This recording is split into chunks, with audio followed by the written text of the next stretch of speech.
You are listening to Miller and Moulton, exclusively on the Florida Sports Network. And now, here's Mark Miller and David Moulton.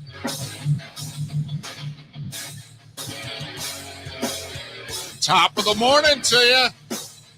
How the heck are you, Miller and Moulton, on this Thursday? How's your week going?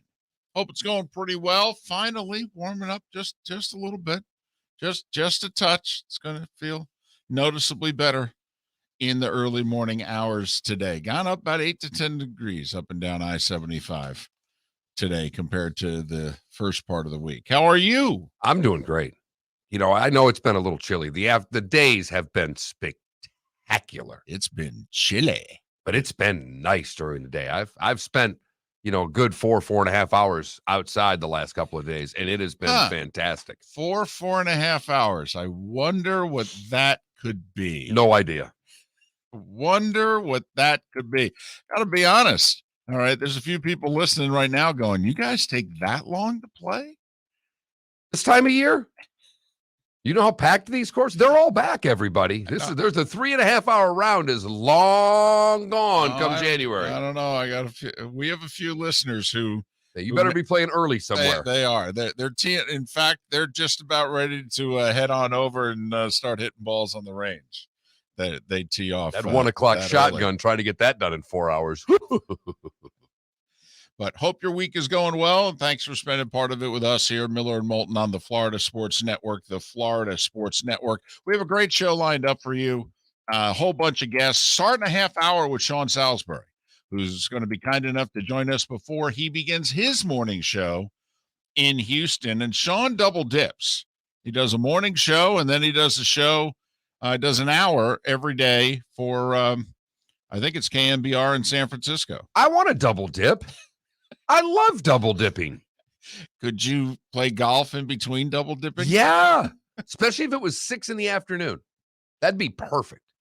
Well, that's, his time. I think it is 6 o'clock when he does it. Or no, actually, it's a little bit later than that because it airs I think it's 6 p.m. in San Francisco, so it's more like 8, 9 o'clock. He does his hour in Frisco, and I think gets ready to go to bed. Perfect. The only thing that bums me out about having Sean on today is that he's not upset about anything.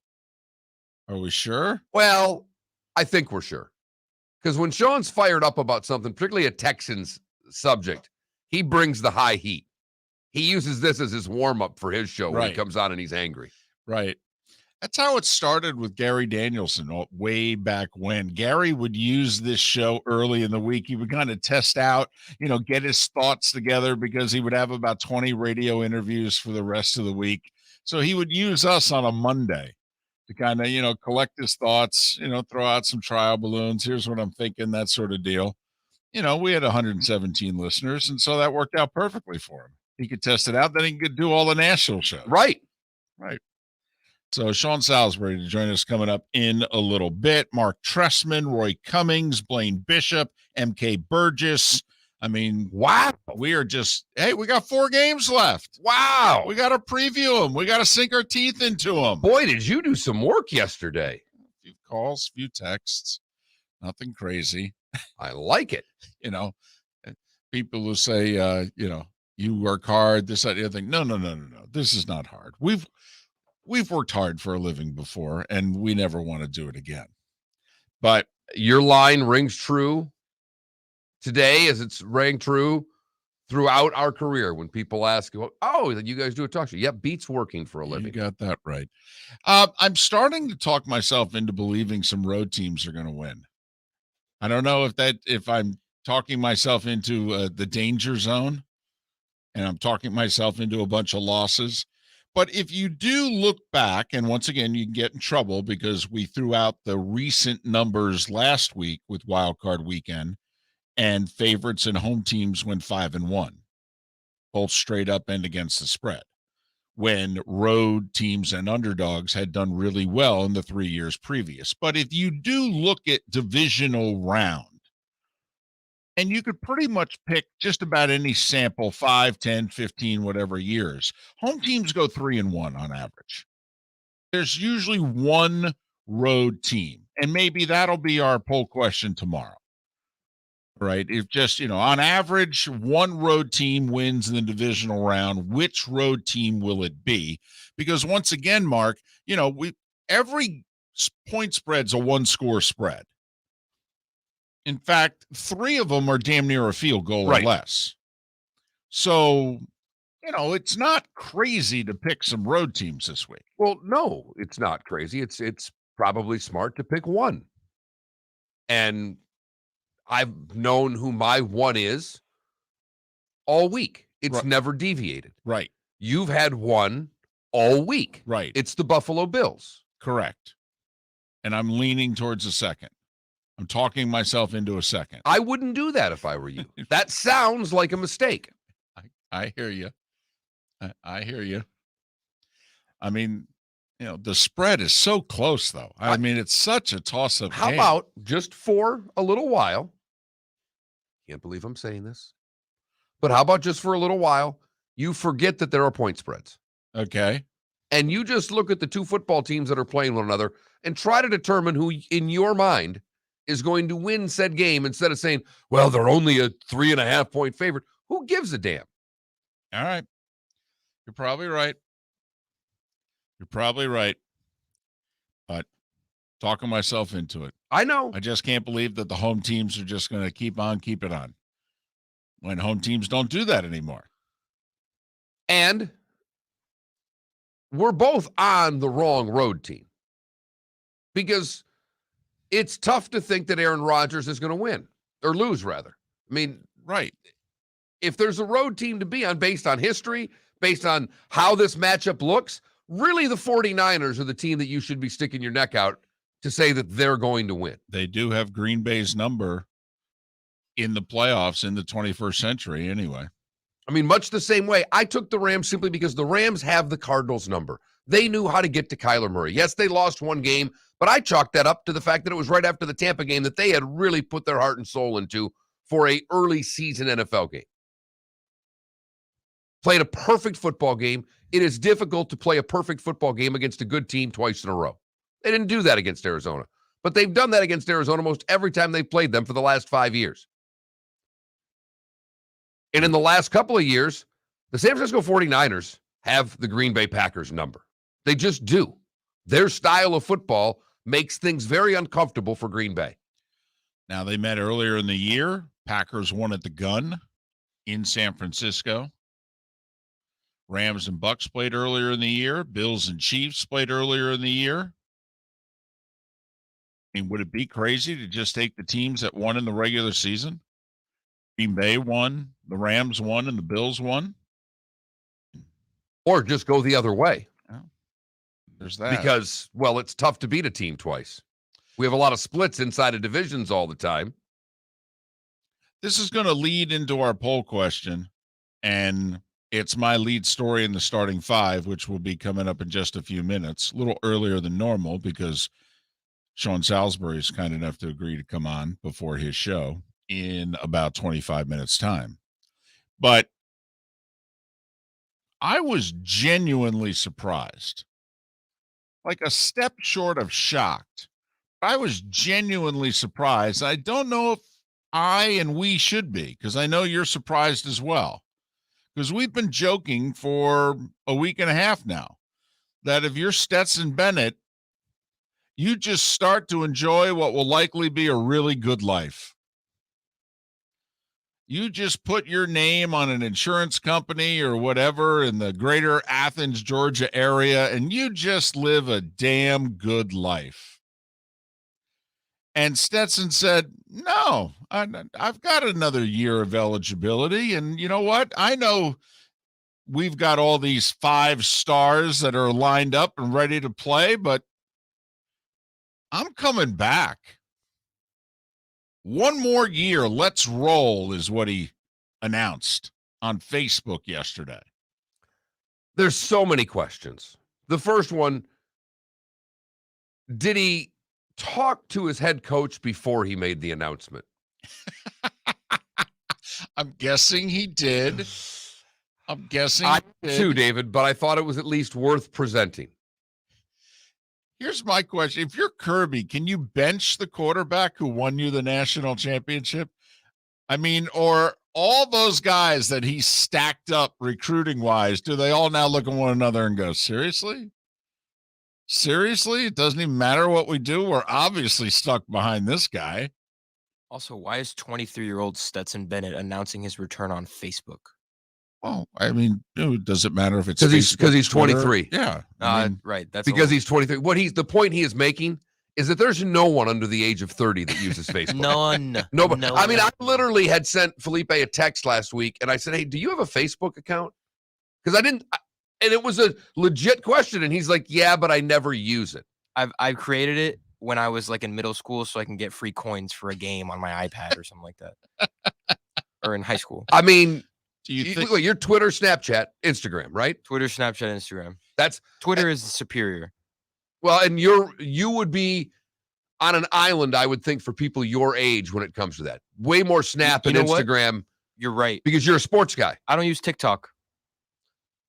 And I don't but I mean, I've got a 22-year-old son, so I mean, but he's more Snap than anything else, Snap and Twitter. Mm-hmm. So that's Instagram is where I was stunned it wasn't on Instagram because that's where seemingly everybody in that age group goes to announce things. Correct. But I think it's smart because he's catering to who? He's catering to the people the boosters. He's catering to the people who are going to employ him and are going to make sure that he has a really good life. I mean, you're not wrong. It's a great point. I mean, the Columbus, Georgia All-State Group. Right. I mean, just lining up the banquet speaking tour for the summer and heading into the 2020s. So would you come back if you were Stetson Bennett? And it's really easy to sit here at 52 and say no. Right. And then we all know that both sides of the coin, you play for as long as you can. He's got another year of eligibility. And he's not playing on Sunday. No. And so whenever he's done at Georgia, David, it's over. He's done. Right. Unless the XFL comes calling. I mean, I will tell you, Stetson Bennett's all over a spring league. USFL? Yeah. If Stetson Bennett? Or the new X, is that still going? Isn't The Rock still doing XFL Part 6.0? I think he keeps pushing it back, though, right? It's not this spring. It's going to be now 2023. Well, that's perfect for Stetson. Well, that's true. Now, instead buys him a year. Instead of him going straight to the USFL, he could try to go straight to the XFL in a year. And then maybe get to the USFL in 2. Right. You should tweet that. Stetson Bennett, XFL future MVP. So, if you were Stetson Bennett, and that's our poll question.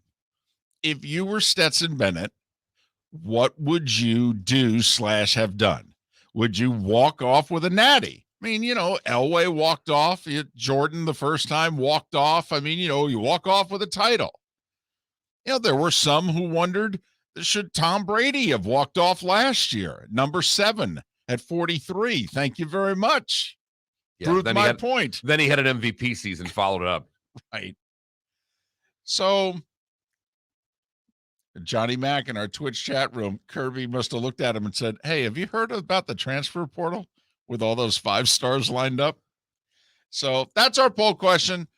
At that Mark Miller, at the David Moulton. If you were Stetson Bennett, what would you have done? Walked off into the sunset, or hell no? You know how great this year is going to be? Yeah. Boy, if you win 12 in a row, it is. So that's our poll question. Miller and Moulton. Sean Salisbury coming up in 20 minutes' time. The starting 5 is next. Top of the morning to you. How the heck are you? We are Miller and Moulton. Thanks so much for listening to the Florida Sports Network. Hey, it's Mark Miller for the Training Grove by Orange Whip Golf, where golfers go to get better. Improve your golf game from home with Orange Whip Golf and Fitness online swing training program, The Training Grove. With a growing swing training video library and a daily program prescribed by golf fitness professionals, The Grove provides a clear path to unlock your most powerful swing, giving you control of your game like never before. Join thousands like me who have finally found a way to achieve results in half the time of traditional game improvement methods with The Grove's revolutionary blend of golf fitness, instruction, and award-winning Orange Whip products. Go to orangewhipgolf.com to get started for a free 14-day risk-free trial and use code Miller10 to get $20 off your first month. That's orangewhipgolf.com to get started for a free 14-day risk-free trial. Remember to use code Miller10. That will get you $20 off your first month. The Training Grove by Orange Whip Golf, where golfers go to get better. You are listening to Miller and Moulton on the Florida Sports Network.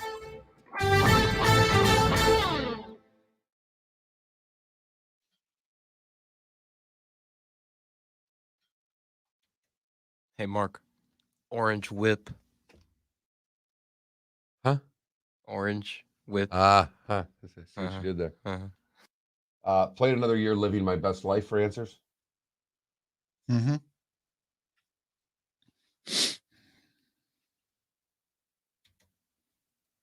What's your favorite fruit?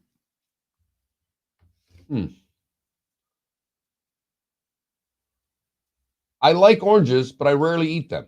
I got to go with lychee nuts. You've never had them? You are so Cuban. Oh, they're one of the greatest things. My mother or my wife loves them. I don't like nuts. lychee. Oh, It's too perfumey. they're seasonal too, so it's special when you eat I them. crack up when you're driving to the Keys. I always go the back way. Yeah. So, you go through Homestead and down whatever that state road is there, 82, I think it is. Right. And because the first one's $5. You got to get to about the third one before you get a $3 lychee. Yeah. Those are, lychees they're fun to eat. Yeah. You peel them off. You can plant one. That's what they're planting more of now because of all of the canker in the citrus. Like basically all your citrus gets ruined sooner or later, if you're trying to grow it. So good. Like star fruit, lychee, Florida avocado. I'm not going to say when, but hopefully when I own a house one day, I want to plant an avocado tree. They get huge. I almost bought a house. The first house I almost bought down here had an avocado tree. And the Florida avocados ripen every other year. And this thing was, it was 30, 40 foot tall. And I'm like, these things are going to be like that Angry Birds commercial. They're going to be raining on my house, man. There are so many avocado trees in Miami. But they're all the Florida ones, right? The big avocados? Yeah. Yeah, I don't think we can really grow the other ones here. I have a lot of mango trees too. I love mangoes. Mangoes are in my top 5. I have a friend who has... Star fruit's underrated. Fresh star fruit is underrated. I have a friend that has 6 mango trees in his backyard. Those are another trees that get huge. We used to have a mango tree. My first house here had a mango tree. Love fresh mangoes. Yeah. By the way, if you have a glass, it's easy, you take a glass, you can peel the mango with a glass, actually. See what I'm saying? Yeah. Okay.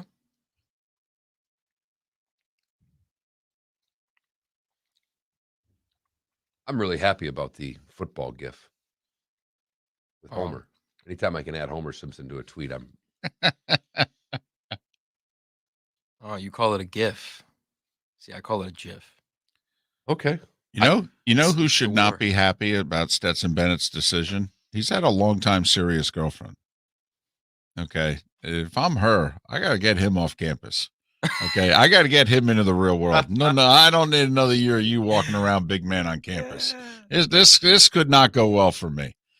What? He's 23 now. He'll be 24 by the time season comes. Yeah. But there's, he if I'm her, I want him to not be living the good life. Right. But what are you going to say to him? Give me a ring? Well, I'm just saying, if I'm her, it's a fine line you're walking there. You are really you're pushing all your chips in. Time for us to, just take this to the next level. Let's get a house, get you up in the broadcast booth, put the name on an insurance company.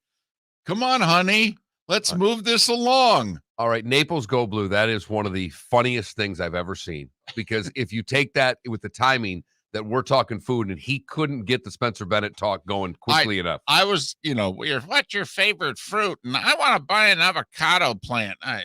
Tree. I know. Yeah. The conversation had nothing to do with me, Naples Go Blue. You're so right. I'm sitting there going, when they're done, I'll bring this back. Rein this back in. I'm like Stetson Bennett's girlfriend. I will say, whenever you go home during lychee season, you're going to have to bring back lots. Oh, I will bring back boxes. But you'll even get a dinner out of that. I'll have to cook it because my wife doesn't cook, but she'll have you over for dinner if you bring her those. Perfect. We're back in 10.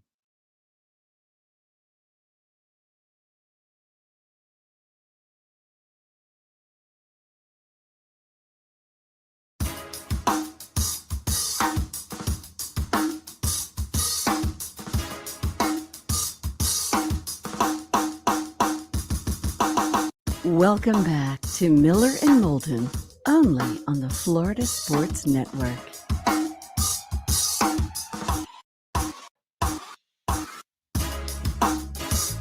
Minutes past the hour. Top of the morning to you. Miller and Moulton, the Florida Sports Network, the Florida Sports Network. Sean Salisbury to join us in roughly 15 minutes time. So we'll move things up a little bit, meaning it is time for The Starting Five. 5 stories you need to know. It's the Starting Five on Miller and Moulton. Here's number 1. Number 1 is what we were just talking about heading into break. Stetson Bennett announced, I know I'm 23.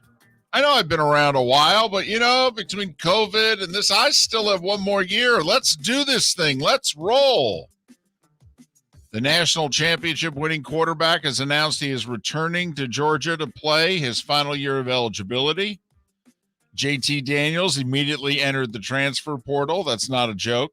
So did wide receiver Jermaine Burton, who caught 500 yards worth of passes last year and 5 touchdowns and had a couple catches in the national championship game. One other football note, the NFL asked a Nevada court to dismiss the John Gruden lawsuit, saying there's nothing here, nothing to see here. I don't know. There might be something to see here, right? I mean, I'm not a lawyer. Never played one on TV and didn't sleep in a Holiday Inn Express last night, but I mean, Good luck, NFL. Good luck. It's got to be a little something underneath the hood, right? Yeah, I don't think the NFL is going to get too many legal benefits and doubts on this one. I don't see this going well for the NFL. Joel Embiid is having an MVP season. I don't know how many people are paying attention. Woo! But he played a little 50 spot last night. 27 minutes. Second fastest 50 points ever. Klay Thompson had a 50-point game in 20 less seconds than what Embiid did last night, playing 27 minutes and 3 seconds and scoring 50.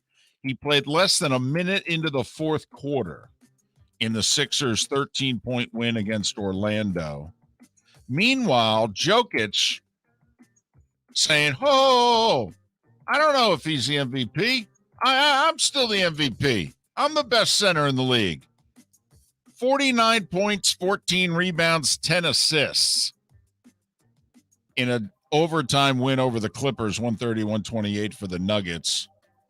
The Heat with a bit of a statement last night. No Kyle Lowry, no Tyler Hero, and Jimmy Butler got ejected before halftime, and they still beat Portland by 12.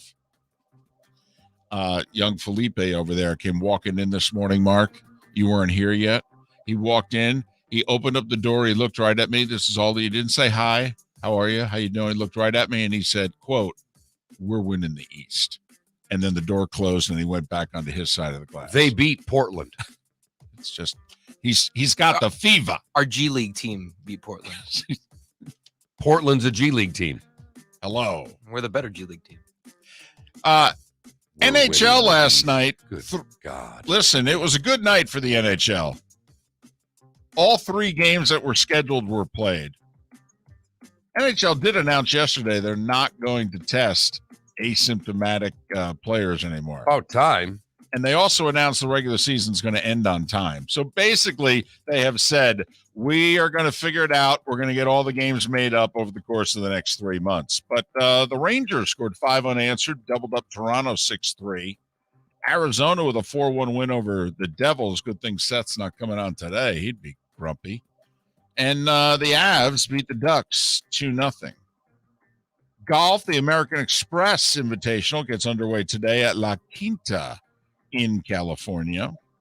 Australian Open, the women's 3rd and 6th seeds were upset in the second round. Muguruza and Kontaveit out.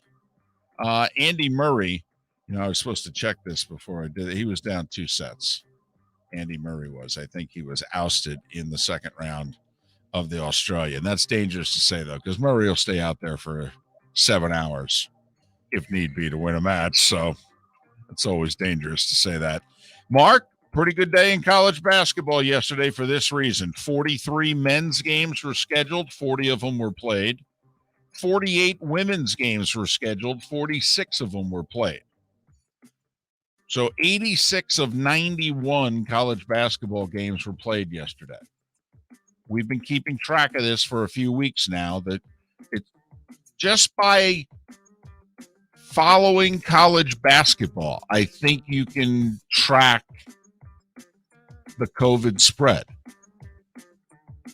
Villanova was upset at home by Marquette, 57-54. Marquette tried to pull out their L.A. Chargers with those powder blues. I liked them. You did? I liked them, and I love Marquette's blue and yellow. I like Marquette's color scheme, but I thought the powder blues looked sharp. See, and it's weird for me, maybe just Buffalo because Braves. It's Marquette. Oh, look, it's you going Bob McAdoo, Randy Smith, Buffalo Braves of the early to mid-'70s. Look at you. Didn't Mata have the same sport jacket basically as the team colors? Dr. Jack. Or Dr. Jack, that's right, yeah. Was wearing the blue on blue. Wow. Check out the uniforms if you missed it yesterday. Marquette at Villanova and emerging with a 3-point win. LSU, they lost at Alabama 70-67. Hey, good win for the Gators. They were trailing midway through the second half, and they went on a big run in the final 10 minutes to beat Mississippi State 80-72. Women's action, one of the 2 games that was postponed because of COVID was UCF at SMU. South Florida winner by 3 over Tulsa. North Florida won. Jacksonville lost. FGCU beat Stetson by 37, but had their best player announced before the game on her Facebook page that she's going to enter the WNBA draft. Now, that doesn't make it official. You still have to fill out paperwork at the end of the year, but it does seem as if she's like, no, I'm out of here. I'm good. And really, that's it, guys. It was not a very eventful sports day. And that was the Starting Five every weekday morning at this time on Miller and Moulton. Those Marquette uniforms remind me of the Grizzlies uniforms. At one point in time, yeah. Especially when they were in Vancouver. No, they're current uniforms. No, but I'm saying that was also what they were, because the Grizzlies have like 3 different uniforms. All the teams now have 3 different uniforms, but right. But back in the day, the Stevie Francis Vancouver Grizzlies uniforms, those were their colors. Like Bibby? That's right. Back in the day. Miller and Moulton. Sean Salisbury. Next. Miller and Moulton, Florida Sports Network. We've hit the divisional round of the NFL playoffs, and DraftKings, the official daily fantasy partner of the NFL, still has huge cash prizes up for grabs. This week, new customers can get on the game and play free for millions with their first deposit. There are only a few weeks of football left, so draft your squad now. Playing daily fantasy football simple. Just pick your lineup of NFL stars, staying under the salary cap, and score enough points to bring home cash. And with a free shot at millions of dollars in total prizes, you'll feel the action of the divisional round like never before. DraftKings, safe, secure, and reliable. Best of all, you can deposit and withdraw your cash whenever you want. Download the DraftKings app now and use the promo code M&M to play free for millions. That's right. Enter promo code M&M to get a free shot at millions in total prizes with your first deposit. Get in the action for the divisional round only at DraftKings, the official daily fantasy partner of the NFL. Minimum $5 deposit required. Eligibility restrictions apply. See DraftKings.com for details. You were listening to Miller and Moulton on the Florida Sports Network.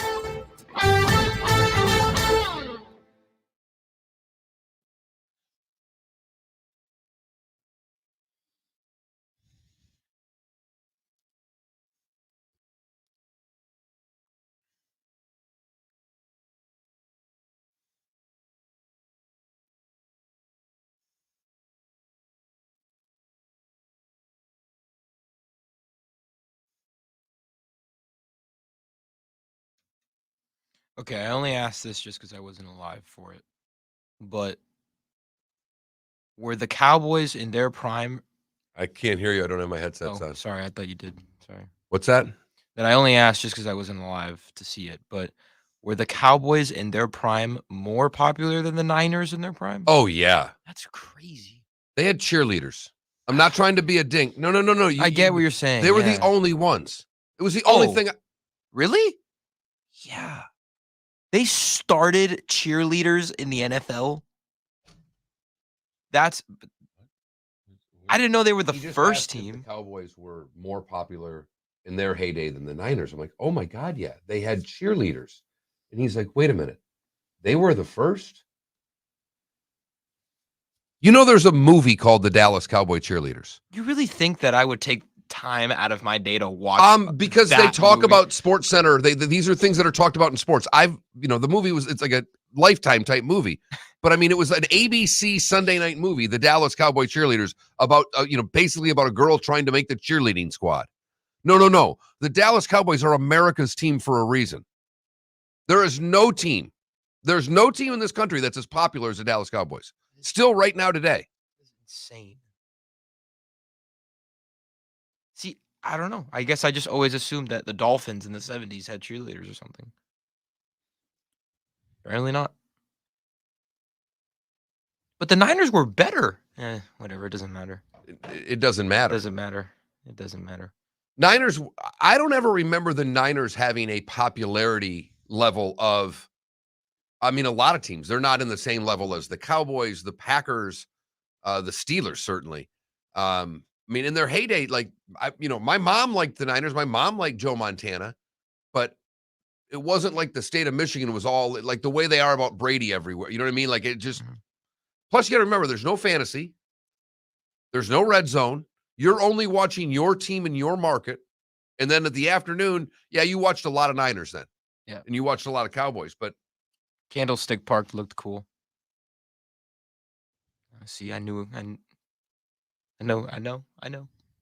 Candlestick. Yeah, you know what, Klecko, you're right. Philly, you have an assignment this weekend. North Dallas 40. Ooh. Get back to me. What's that? It is a Nick Nolte, Mac Davis, who's an old country singer, movie early 70s, based on the Cowboys. Okay. Thank you for that, Steve in Florida. That is something that's what, boy, oh boy.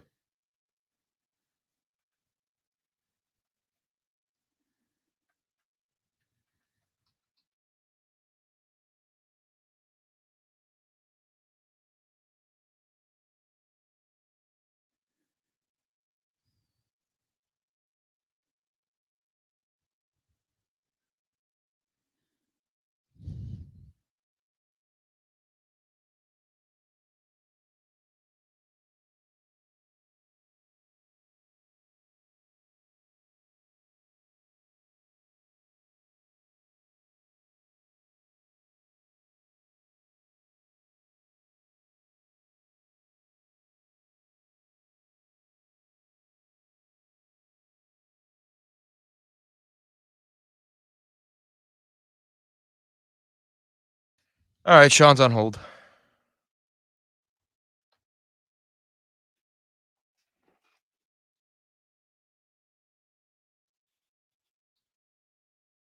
White House with Michael Irvin. How have I never heard of that?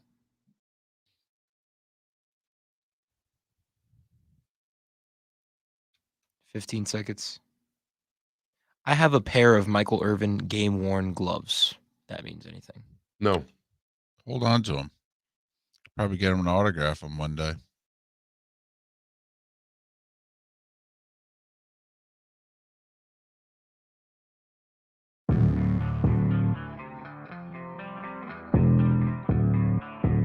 Thanks for listening. And now, more of Miller and Moulton on the Florida Sports Network. 25 minutes before the hour. Thanks so much for being with us. Miller and Moulton, the Florida Sports Network. The Florida Sports Network will add another affiliate next week in Port Charlotte. Very excited about that. Sean Salisbury, we're very excited to have him back on the show. He's crushing it mornings, Sports Talk 790 in Houston. Also does the football hour on 95.7 The Game in the San Francisco Bay Area. You can follow Sean on Twitter at Sean Unfiltered. Sean, it's David and Mark again. Hope you and the family are well. How are you? Doing great. Happy New Year, you guys. Good to be on again. I appreciate you as always. Hey, quick question. This may be a little inside baseball, but did you see what Troy Aikman had to say yesterday? You know, and I actually had Troy on about a week or so ago. A little over a week ago. I did not see what he said, no. So Troy made some comments during the broadcast about couldn't understand why the Eagles couldn't get the ball to Devontae Smith. He was being single covered. Yeah. So now I watched all that. I heard all that. Right. Yes, in the broadcast. Yeah. So now he's prepping for the Niners-Packers game, and he watched, obviously, the Dallas-San Francisco game, and he commented that, hey, CeeDee Lamb was single covered all game. They didn't even throw him the ball. And he made an observation, Sean, and tell me if you agree, because you're a contemporary with him, that nowadays play callers seem more into scheme, whereas I don't understand why if you have a really good wide receiver and you see they're single covered, just run the route tree and throw them the damn ball. Couldn't agree more. Troy thinks, Troy came from the old Norv Turner, and Norv was his offensive coordinator, and Norv was my offensive coordinator at SC for 4 years. So we come from the same exact system, the 3-digit system, and we're to the point now where the scheme is okay, and then half field, just go find this guy because he'll be open. I don't know whatever happened to the real simple days, and I was talking to Kurt Warner about this as well about 2 or 3 weeks ago, is what happened to the days of, you read coverage. It's not just scheme, you read coverage. If the curl flat defender runs under the flat route on a curl flat concept, then you rip the curl in right behind him. If he gets into the lane, then you go to the flat. If the corner rolls up, you take a second hitch and throw the check down. I mean, the defense dictates where you throw the football. And if you get single coverage, there's two things you're always trying to create on offense. And I think this is part of what Troy's trying to say is, one, mismatches. We're always trying to create mismatches and confusion for the defense. And the next one, the best you can hope for at any time, is getting part of the mismatch, but getting basically your best receiver single covered. Because if you're single covered and you've got you get to 3 seconds to throw the football. The game plan was baffling. And listen, like he even said the other day, he goes, listen, if I had single coverage, he was talking about the coverage on Devontae Smith, as you guys listen to. He goes, Michael Irvin would have had 9 or 10 catches at halftime. And it's just that simple. I think a lot of times, guys, we get too cute. And I know there's a lot of smart guys, but I think they smart their way out of being smart sometimes with scheme as opposed to, you're exactly right. Listen, all this is fine and dandy, but what trumps it all is, like with the market, what trumps it all is, the 2-for-1 special. You got this guy, you doubled over here, and this guy singled. He's your best receiver. You've created a mismatch. Throw it to him. The chances are pretty good you're going to succeed. So I think we got to the point robotic at times, and that these bright minds think that it's all about scheme. Well, it's great to scheme, but the defense will always, in my mind, whenever I teach it, the defense will dictate. I'd like to dictate it through formations, but when I go pre and post snap read, it's real simple. If I'm trying with this, low, high, low, the defender, I'm trying to throw off a defender, and I'm trying to throw it to the guy who's open. And if I got single coverage on CeeDee Lamb or Devontae Smith, or this week on Deebo Samuel or on Devontae Adams, that's where you throw the football if you have any clue as a coordinator or a quarterback. Sean, it's interesting because on Saturdays, it seems that that's all they do. Let's find the weakest link in the defensive backfield and let's attack it nonstop. Is it a matter of coordinators think that the defenses are too good on Sundays to do that? Or, back basically to your original point, that they're maybe outthinking themselves? Well, because Saturdays, Sean, this is what, I know you watch Saturdays too, but on Saturdays, this is what they do. Let's find the worst defensive back and let's just abuse him. And keep throwing at him until he proves he can stop it, or the defense makes an adjustment, and then they decide to roll the coverage to him. Then I'll find the other guy who's now either singled, or if we're seeing a lot of zone, ain't nothing wrong. In my math, 4 yards, 5 yards, 4 yards equal a first down. And that's what makes Brady and Breeze and Manning so great over the years, and Aikman. They were willing to throw that, and then when you decided to play single coverage, that we both pound the outside lanes. In the run game, guys, think about this, and I'll get to your point, is Like when I was at SC and Marcus Allen was our tailback, and the year he rushed for 2,000 yards and won the Heisman Trophy, it didn't matter.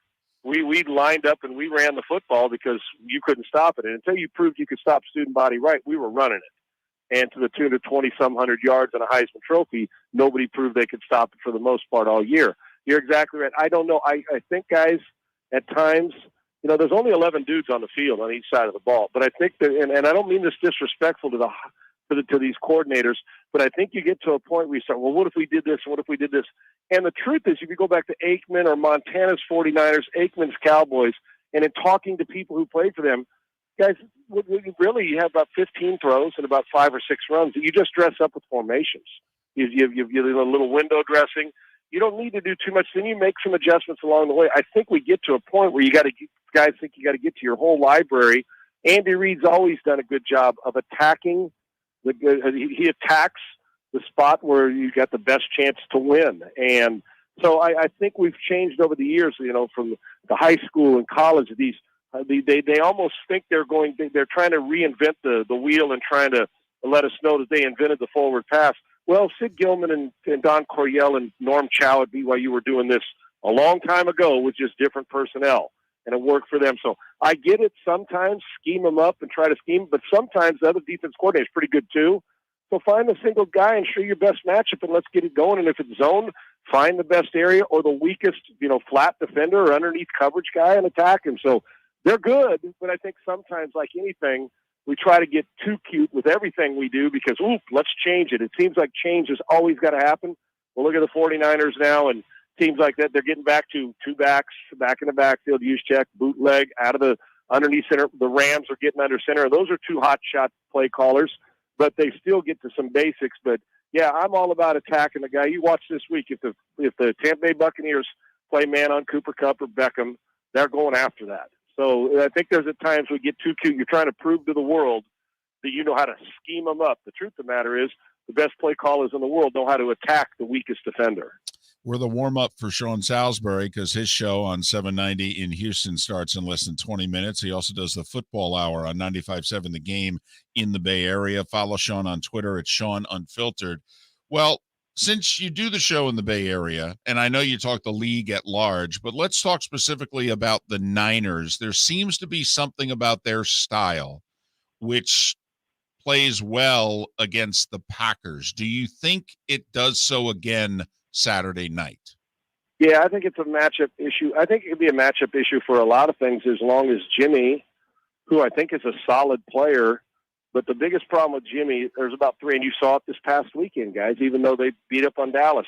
The game really wasn't as close as the score indicated, but you missed Ayuk on a throw, you missed the Deebo Samuel on a throw, and then you're scrambling to your right and you overthrow a guy in the flat, and it's like, Jimmy, what are you doing? It's not difficult throws a lot of times.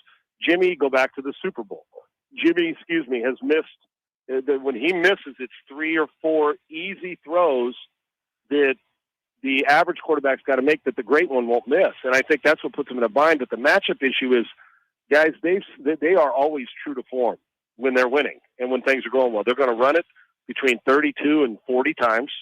They are going to get after you with the front 7. They're going to protect their back end because they're not a team that can line up and man all the time. DeMeco Ryans is doing a good job, but he's going to give you some single opportunities, and that's when you would expect. Now, as much as I like Dak Prescott, and Kellen Moore does a good job, LaFleur and Aaron Rodgers, you want to play Devontae Adams single, you're going to be in trouble. And Aaron will find it regardless of the weather and whether you're playing in the parking lot. So one thing you can't do when you're playing an Aaron Rodgers type guy or a Brady is you can't line up in the same defense every down and let them know pre-snap where they want to throw it, which has made a living for Tom for 20-some years. And Aaron's the same way. You give him that advantage, you're screwed. So you got to give multiple looks, but you got to make sure in those multiple looks that you do what you're sound at, because the 49ers will run it on 3rd and 6 with Deebo Samuel. They don't care. So the reason why they match up is they're physical. They stay committed to the run. You saw the Cowboys. You knew this. Kellen Moore, 2 or 3 series, if they go 3 and out, they were going to abandon the run and throw. That's what they do. But the 49ers go 2 and 3, sometimes to the point of too conservative. They're still going to run it. And when they're living by that and playing front 7s, 5 sacks, and pressuring the quarterback, that's their MO. And you can score on the Packers defense. Now, Rodgers is the outlier here. It's like You could play a great game and Rodgers still can play better than you and beat you. But this is a good Packer team, one of the better ones they've had because their defense will get after it a bit. So keep an eye on 49ers attempts. I don't care if it's for 200 yards or 90 yards.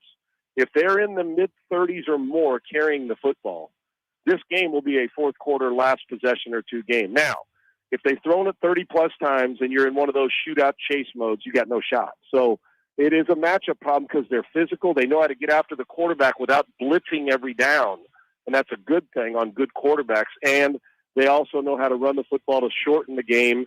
And I would expect that the one thing I can tell you about the 49ers, they ain't going in change and say we're going to run it 18 times and throw it 40. That's their MO. It's about as now they scheme the run game better than anybody in the league. But they I'm telling you, they're going in. There ain't going to be a whole lot of secrets. They'll trick you with some stuff with Debo. But they're going to line up. They're going to throw curl flat. They're going to throw check downs and bootlegs. They're going to run inside and outside zone. They're going to motion Debo with jet sweeps, and they're going to hope they get after the quarterback. If you don't hit Rodgers, you're not winning.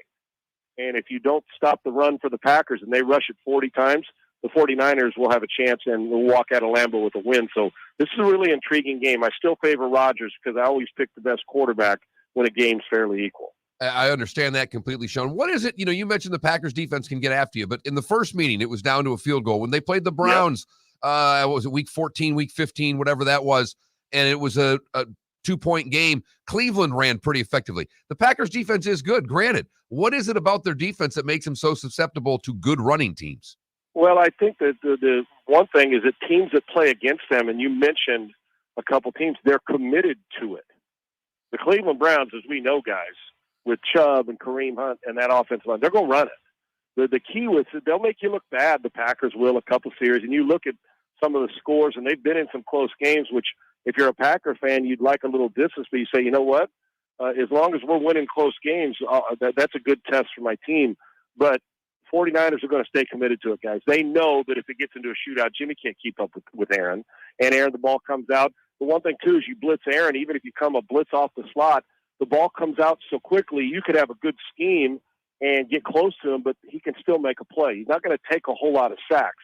He doesn't hold the ball as long as Prescott, but Cleveland Browns, when you're playing against the Packer team, committed to the run. Because in certain defenses, you do some things, and all of a sudden it's second 12. And then it's 3rd and 10, and then you do that 2 series in a row, and then the other side's saying, well, it's Aaron Rodgers. We can't get down like this. Let's change up a little bit. Instead of stay the course until it becomes a point where you have to throw every down and commit to it. We saw the Tom Brady last year, and we saw Tampa last year. It's a different team, but when they commit to the run, when a team against the Packers commits to the run, it's not what the Packers want to see because you don't get as many possessions with Aaron. And the best thing the 49ers and the Browns and teams like that do, the Saints, is run the football but stay committed to it. So you can't abandon it. But you also can't get down 24-3.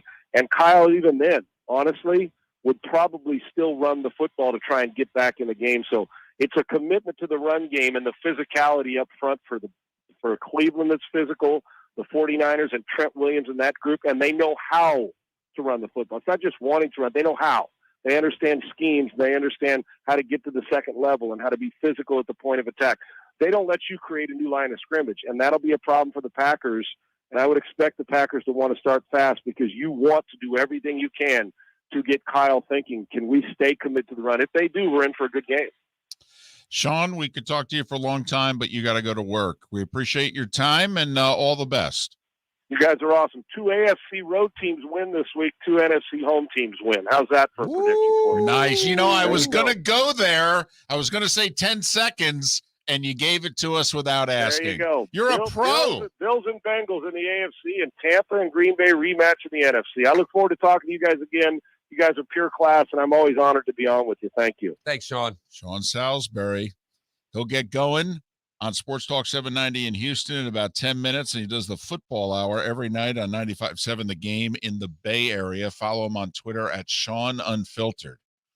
I didn't want to get into him with the sock advisory because one of the really cool things he does in Houston is collect socks for homeless. That's he did a big campaign and found out homeless people, the one thing that they really need is socks. And he's been a guy who's had ups and downs in his life, so he's kind of committed to that. And that's their big thing they do in Houston, which I think is pretty cool. Sean's a good dude. he's addressed the ups and downs of his life and his career. And somebody asked him one time, hey, when you were in a down, what'd you do to get out of it? He said, I changed. He said, I started not thinking of myself and doing stuff for others. And in trying to help others, it tremendously helped me. So Sean Salisbury, kind enough to join us once again here on Miller and Moulton. How about that? By the way, that would be 1988 revisited. Cincinnati Buffalo AFC Championship game. It's the one season that doesn't get talked about the Bills. Everybody knows about the 4 Super Bowls in a row.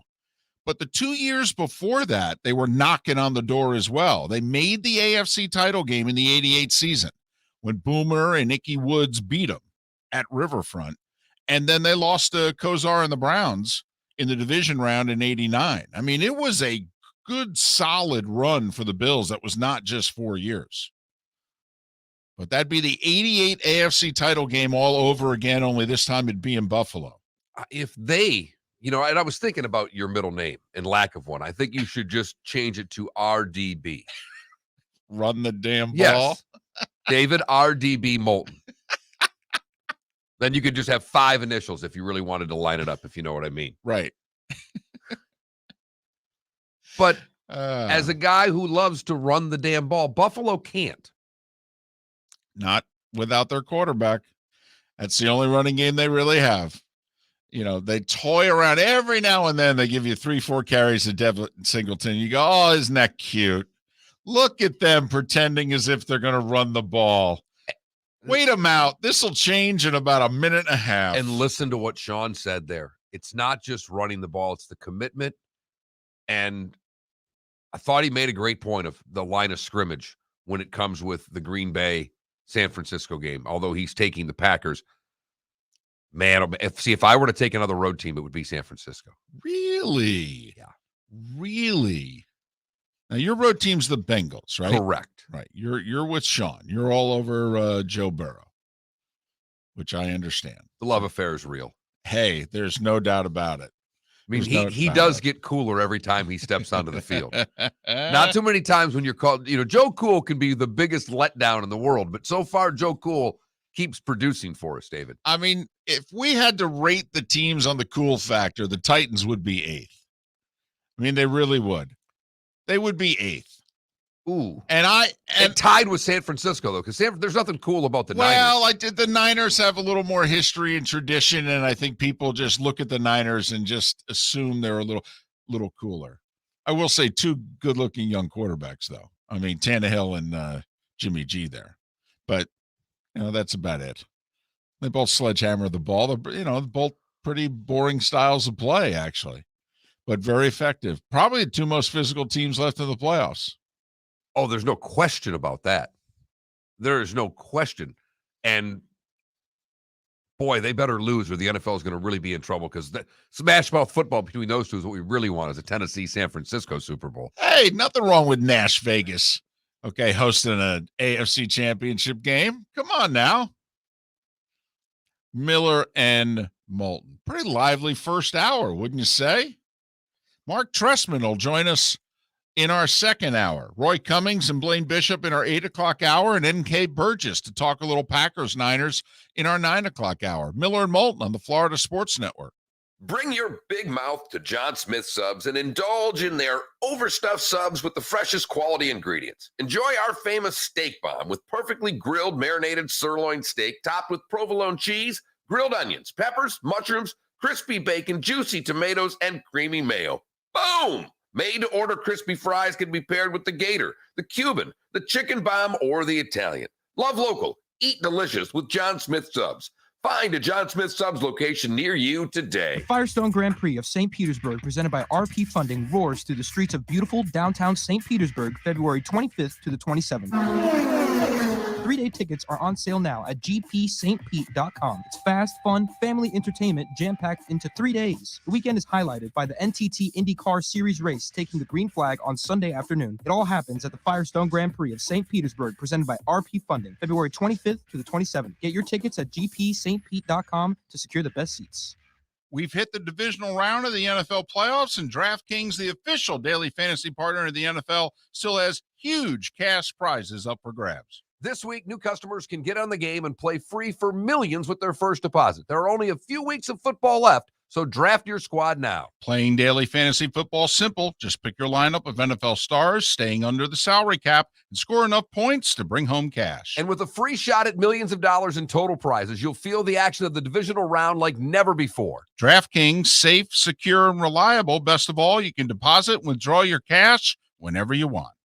Download the DraftKings app now and use the promo code M&M to play free for millions. That's right. Enter promo code M&M to get a free shot at millions in total prizes with your first deposit. Get in the action for the divisional round only at DraftKings, the official daily fantasy partner of the NFL.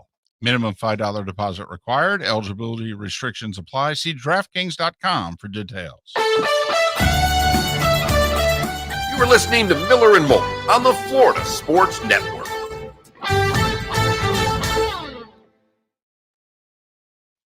What the hell happened? Show. Remember we mentioned the Lightning beat the Kings 10th time in a row and all that? Apparently they played the game with 4 defensemen for some reason. I don't know if it was injuries, COVID, or what have you. Hedman played almost 34 minutes. Jesus. Mark, what happened? Man donates kidney to save the life of his girlfriend's mom. Girlfriend dumps him a month later and marries someone else. That's cold. That's frigid. That's wow. Was she the one? You thought.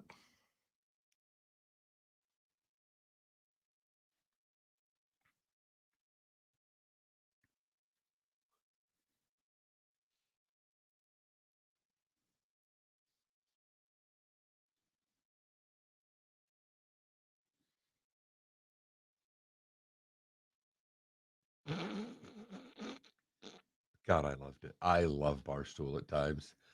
The UK Mirror calls this guy a hero, and he's like, this guy's not a hero. The girlfriend's a hero.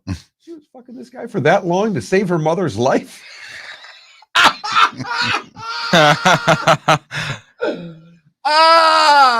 That's good.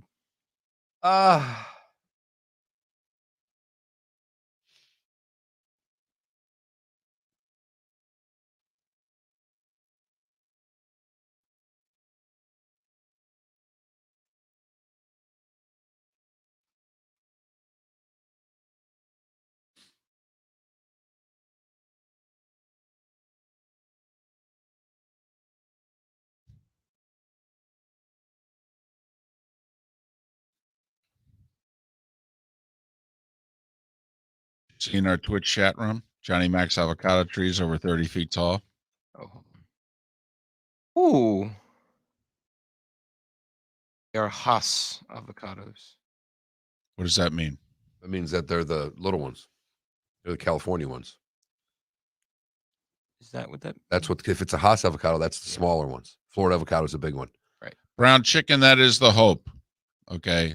And yes, but quite frankly, we need the technology and we need a number that isn't a local area code. So. Local, Johnny, you grew that?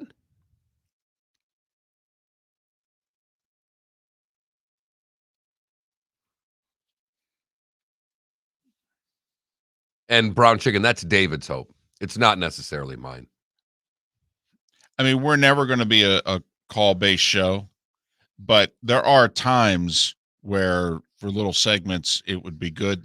The way Dan Patrick does it, like the strategic phone call, if the screening is done well by Felipe, the 3 or 4 strategic calls a show are tremendous. Requires a really good call screener.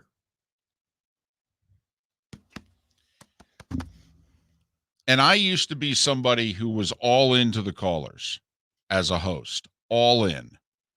And there was a guy I worked with in Fargo who started to talk me out of it. And then Mark and John beat me over the head with it. And then I found myself in the last 10 years when I listened to other shows, when the callers come on, I find myself. I turn Pat off the minute he starts taking calls. The minute. 15 seconds. Because ultimately, That's crazy, Johnny Mac.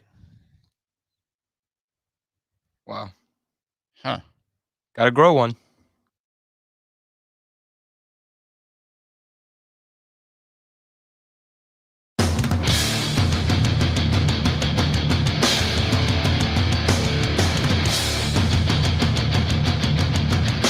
You are listening to Miller and Moulton, exclusively on the Florida Sports Network. And now, here's Mark Miller and David Moulton.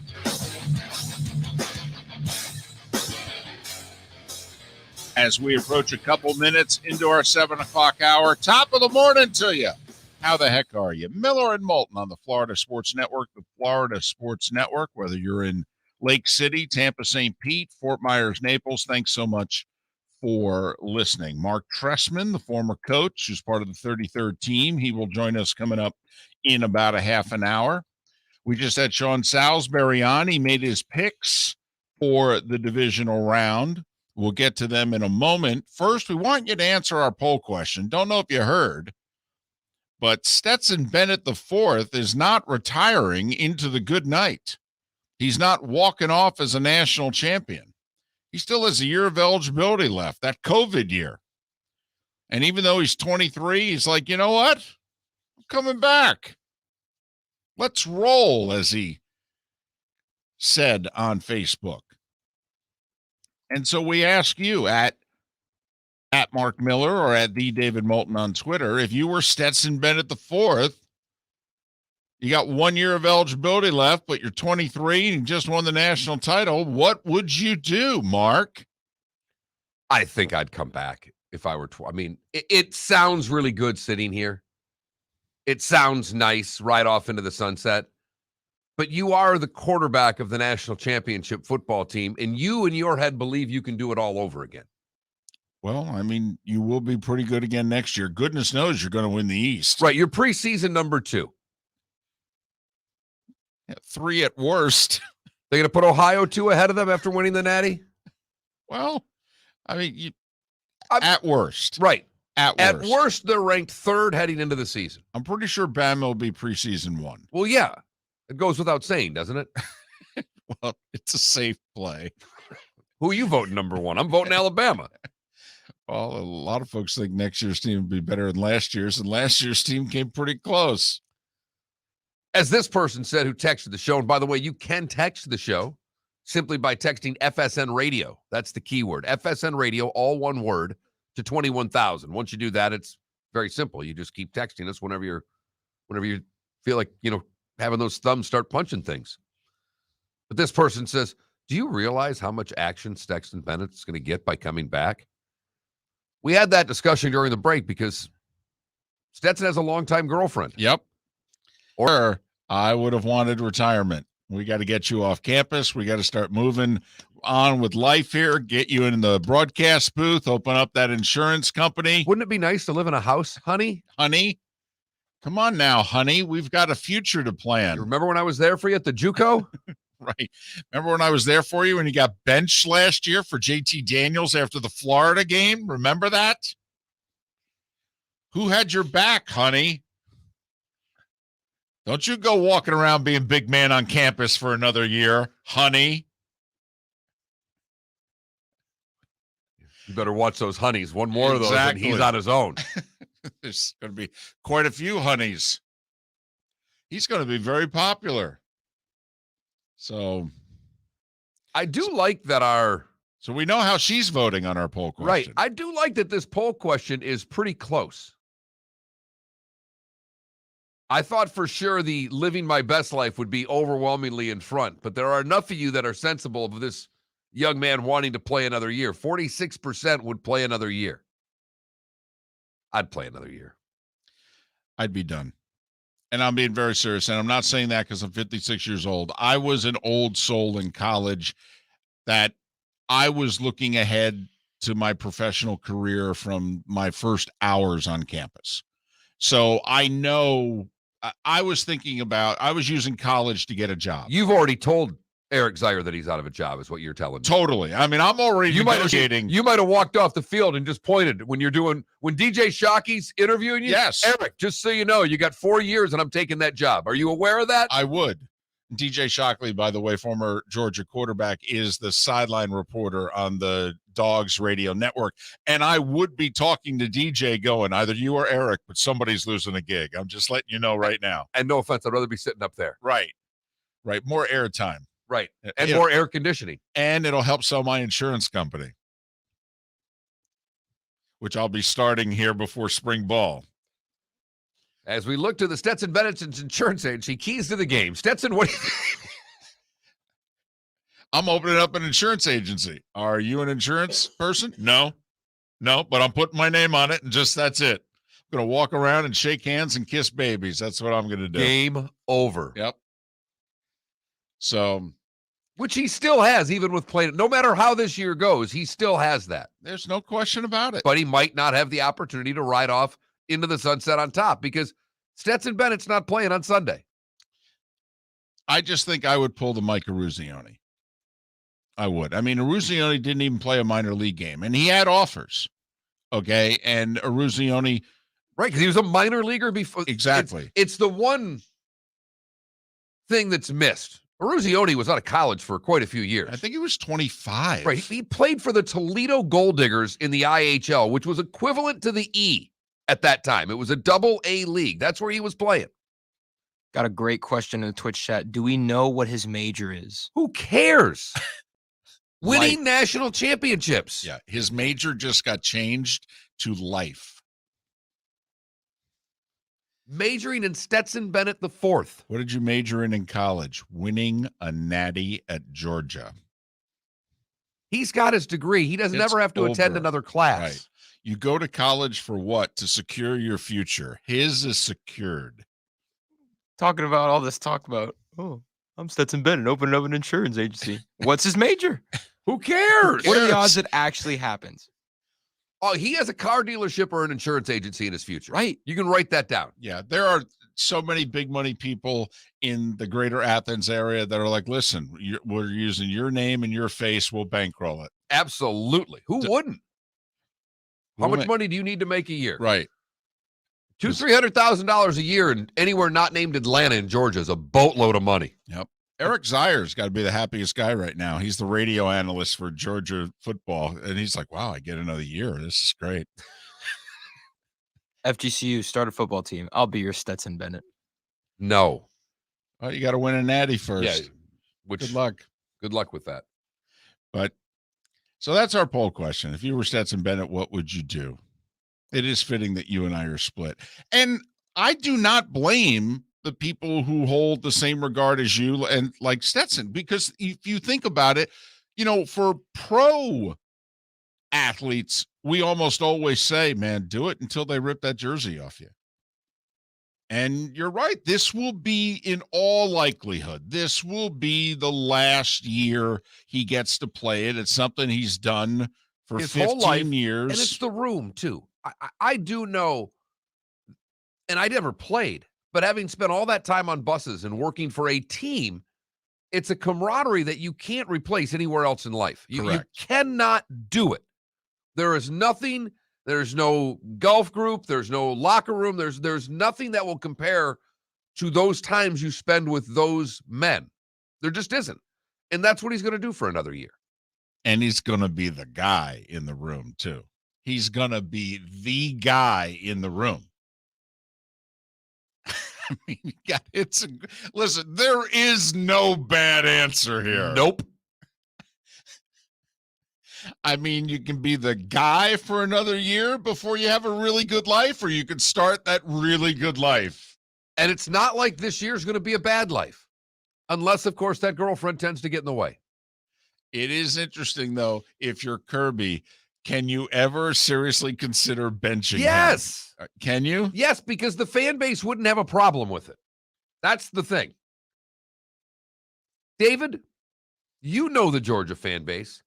He has a 3-interception game. They will kick him to the curb as fast as is humanly possible. No. I challenge anybody, and if you're not into this sort of thing, I get it. You Georgia social media right now. There are a lot of Georgia fans that are not happy with this. What's he doing? He's going to cost us 1 or 2 5-stars.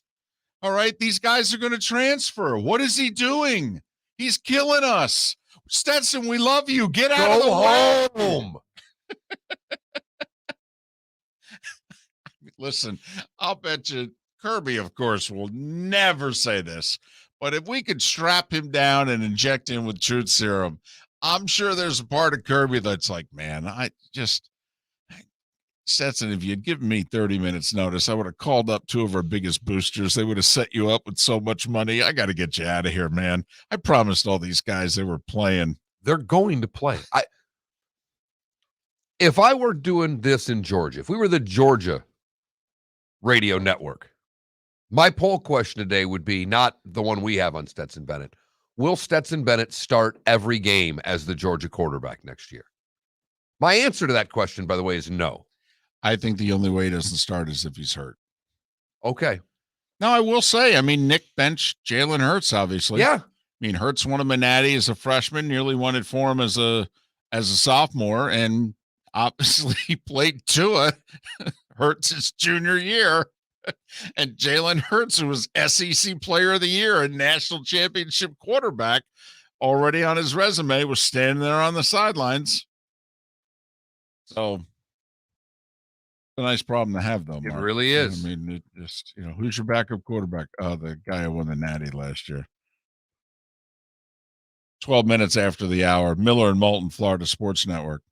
Hey, it's Mark Miller for the Training Grove by Orange Whip Golf, where golfers go to get better. Improve your golf game from home with Orange Whip Golf and Fitness online swing training program, The Training Grove. With a growing swing training video library and a daily program prescribed by golf fitness professionals, The Grove provides a clear path to unlock your most powerful swing, giving you control of your game like never before. Join thousands like me who have finally found a way to achieve results in half the time of traditional game improvement methods with The Grove's revolutionary blend of golf fitness, instruction, and award-winning Orange Whip products. Go to orangewhipgolf.com to get started for a free 14-day risk-free trial and use code Miller10 to get $20 off your first month. That's orangewhipgolf.com to get started for a free 14-day risk-free trial. Remember to use code Miller10. That will get you $20 off your first month. The Training Grove by Orange Whip Golf, where golfers go to get better. You are listening to Miller and Moulton on the Florida Sports Network.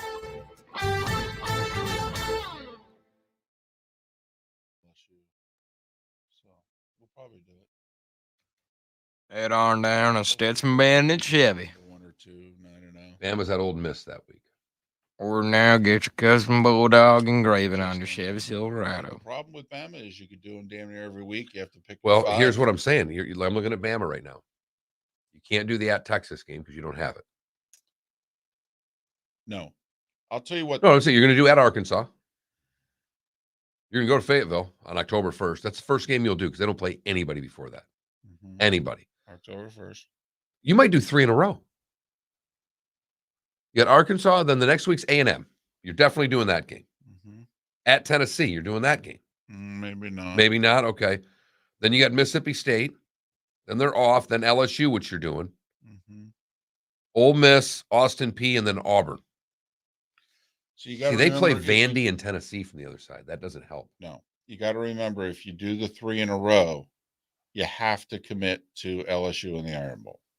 So then that's it. So then, Well, Mississippi State might be off, and it could be Ole Miss. But you're right. It could be.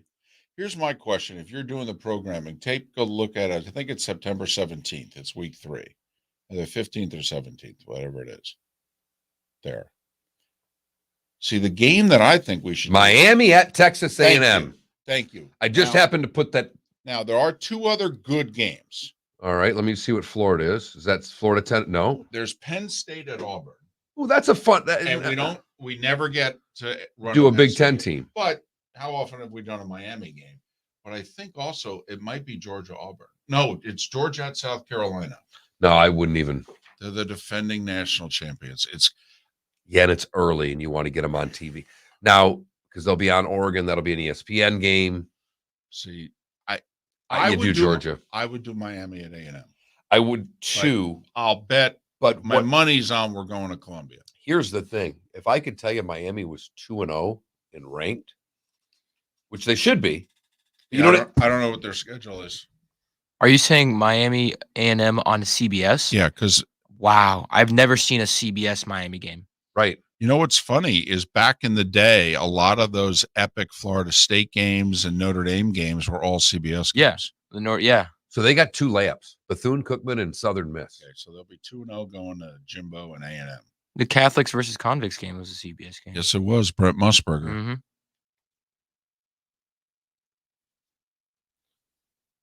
But yeah, the modern CBS, that's crazy. Wide Right 3 in 2000 was Vern and Todd Blackledge on CBS. That was in Miami, right? Yeah, it's Florida State at Miami. My mom was at that game. My mom was at pretty much every Florida UM home State's game. Playing Duquesne. Wow. Seems like a win. They do have Louisiana week 3. Yeah, I will say, but everybody's gone off that team. I know. This is the right year to get them. Man, they got Did not talk about that Spitz. Yeah, Nick was in Venice and he was in Lehigh, and yeah, Nick was doing some recruiting yesterday in our area. Posed for pictures. Oh, Saban was in town? Yeah. Hey, now. Sick of Naples. Dressed to the nines, too. He looked great. Oh. Sure he loves Naples. You hit Lehigh? Yeah. That Coach Chaney? Mm-hmm. I didn't even see he put a picture up. All right. Need one segment here. Got anything interesting? Yeah, the guy that donated a kidney to save his mom. Okay, there you go. See, I thought you'd say I that. just thought you could bring it back to at 9:30. Well, yeah, the thing is that segment gets us, you know, I got about 30 seconds for each story. No, I know. Johnny Mac, do you have the Catholics versus Convicts tea or just a Catholics versus Convicts tea? Because there's the Catholics versus Convict. Blah, blah, blah, blah. You know what I'm saying?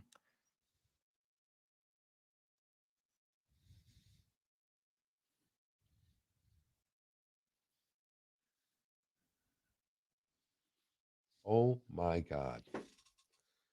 So 70 Sports put up a 5 15 seconds. My life depended on putting someone on base. Putting a batted ball play, I'll take my chances with Tony Gwynn.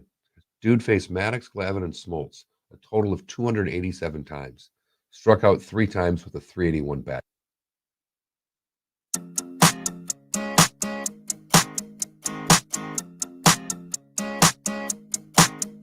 You're listening to Miller and Moulton, exclusively on the Florida Sports Network.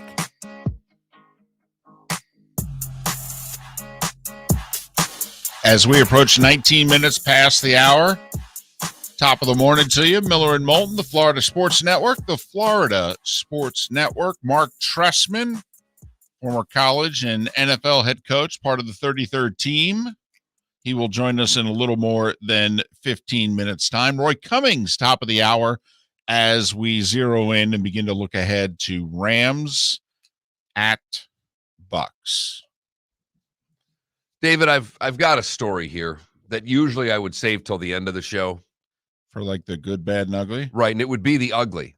Okay. But there's a little more juice to this, so I think we need to jump ahead of the show. All right. Is there any warning that Nope. needs to be given? Nope. So Nope. it's okay. Nope. Kids Nope. are in the car. The whole deal. We're good. That's fine. All right. That's fine. This is very similar to our poll question today Wow. in a lot of ways. I'm intrigued. Living your best life. Okay.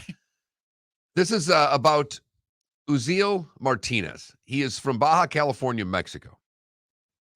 And he went on TikTok, and the story was picked up by the UK Mirror. He is a teacher, and he was dating a girl, and her mom needed a kidney. So he donated the kidney to his girlfriend's mom. Wow. That's great. It is. It's fantastic. What a wonderful young man he is. Within a month, the girlfriend dumped him and married somebody else. Oh, come on.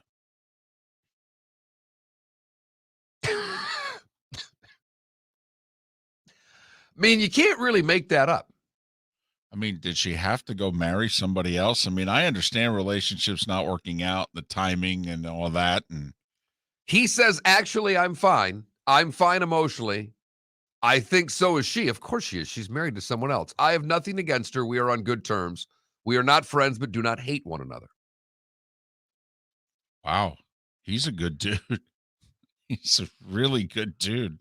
Now, there's a couple different ways to go with this, and I did find this story on Barstool, of all places, from a tweet that they had sent out. The Mirror UK calls him a hero. He had heroically stepped in to save his ex's mother by donating the kidney. Yeah, he is. Barstool calls the girlfriend, the ex-girlfriend, the hero. Because she was the one sleeping with this guy in order to get him to donate a kidney to her mother.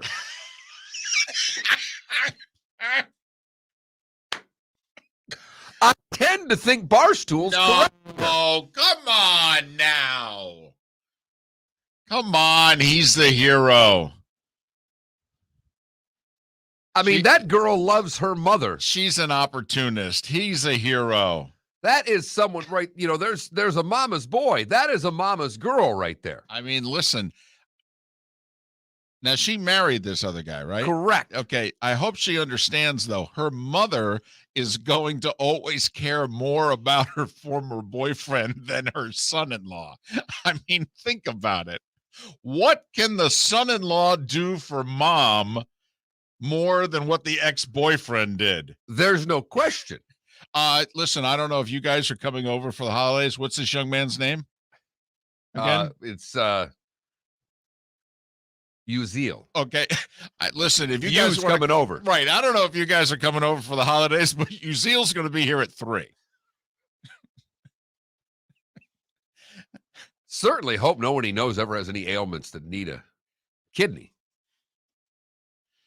Wow. So who's the hero? That's really the question. Come on. And I think it's her. No. Text the show. The keyword is FSN Radio. Text that to 21,000. You can get in. You can join us on twitch.tv/Miller and Moulton. You can tweet at David at the David Moulton. You can tweet at me at that Mark Miller. Man. A month too. I mean, you're not right. You're not fully recovered. As somebody who had a kidney removed, I was not fully recovered within a month. I wasn't close to fully recovered. Were you allowed to make it happen 9 within a month? Was I allowed? Yeah, I mean, did the doc say you're good to go? Because what I'm thinking, the last time this guy slept with this girlfriend, he had 2 kidneys. My guess is he never slept with her again after giving mom the kidney. I don't normally think of things like that, but well, that's why I'm here, David. I do, but that's a dadgum good point, Mark. Yep. Uh-huh. So after you gave the kidney, I mean, your girlfriend? No, we never slept together again. Oh, yeah. Really? But come on, you're not. I mean, you know, a life is a life. I mean, you know, everything else is just details, Mark. He's the hero. So Stetson, I don't know if I would play this year or not, but I think this is more reason to play based on this story. I don't care what the girlfriend says. Play your 6th year of football, young man. Whew, man, we've got some stories today. We've got some stories today. So that is we have quite a few people who are saying, can he ask for the kidney back? I mean, come on now. Come on. Got this texter says the daughter went above and beyond.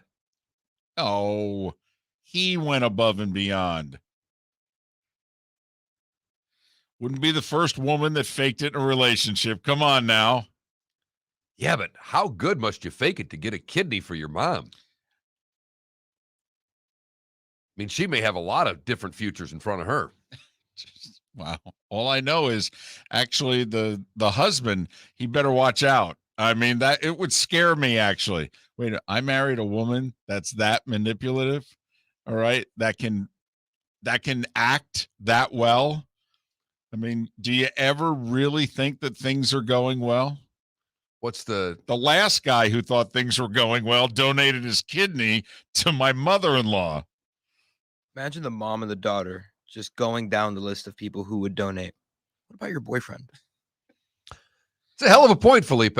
Well, come on. If you're in the family, which, your longtime boyfriend, you kind of sort of are, and you do the whole match thing. Okay. A month, though. Right. I mean, Is it the Versace movie that Lady Gaga's in, and there's the line in the trailer where she says, I don't have morals, but I think I'm fair. That's kind of what I think about this girl here, I mean, my goodness. I mean, I'm just thinking back, to a month. I mean, I'll put it this way. You got your kidney removed. Right. For those that don't know, David had a kidney removed. Now it's been a year. Oh, it's been 20 months. 20 months. Okay. Big cancer scare, and had a kidney removed. Right. And I say it flippantly because that's the only way the guy sitting next to me would say it. Right. David, how long did you have cancer? 5 days. All right. Now, obviously, I had it a lot longer than that, but I don't know what to tell you. I had a medical emergency, went to the hospital, and was told on a Sunday morning that I had a kidney engulfed with cancer, and they removed it on Thursday, and I haven't had cancer since. So I jokingly say I had cancer for 5 days. And obviously, I was and am very lucky. But you have to get that precursor to get to the part of the story that makes it fantastic about my co-host and why you should all love him as much as we do. Because he had his kidney removed, right, and he's basically trying to plan the next show from the hospital bed. And correct. I'm not joking. Nope. To the point where I literally texted him, have you cleared this with either your wife or your doctor? And his answer to me was no. Nope. But that's what he wanted to do. By the way, the kidney was removed on Thursday, right? Correct. He wanted to do the show on Monday. And I'm not joking. Well, no, I didn't, because I didn't want to do the show from the hospital. But I knew I was going home on Tuesday. And I thought, is there a way we could do the show on Wednesday? That's right. And I am like, you're joking. To the point where I had to threaten to text his wife. Well, and let me tell you, all right, she was not happy about things. It was during COVID. She couldn't visit me. She was so stressed, she cut all our trees down. We had 5 trees on the front yard. When I went in the hospital, came back, it was completely barren. I go, man, if I spend any more time in the hospital, you might sell the house. But we were doing the show, and our studio was my spare bedroom at that time. And David started working at home after. I think that's when we started kind of doing shows from our own places. We had just started because of COVID. This happened in May, so Yeah. we had started a few weeks earlier. But I remember the first week that David came on after taking 2 weeks off with the kidney. Right. 2 weeks. Have to admit, it was a good excuse. Yeah. Right. And the first week of shows, David was miserable.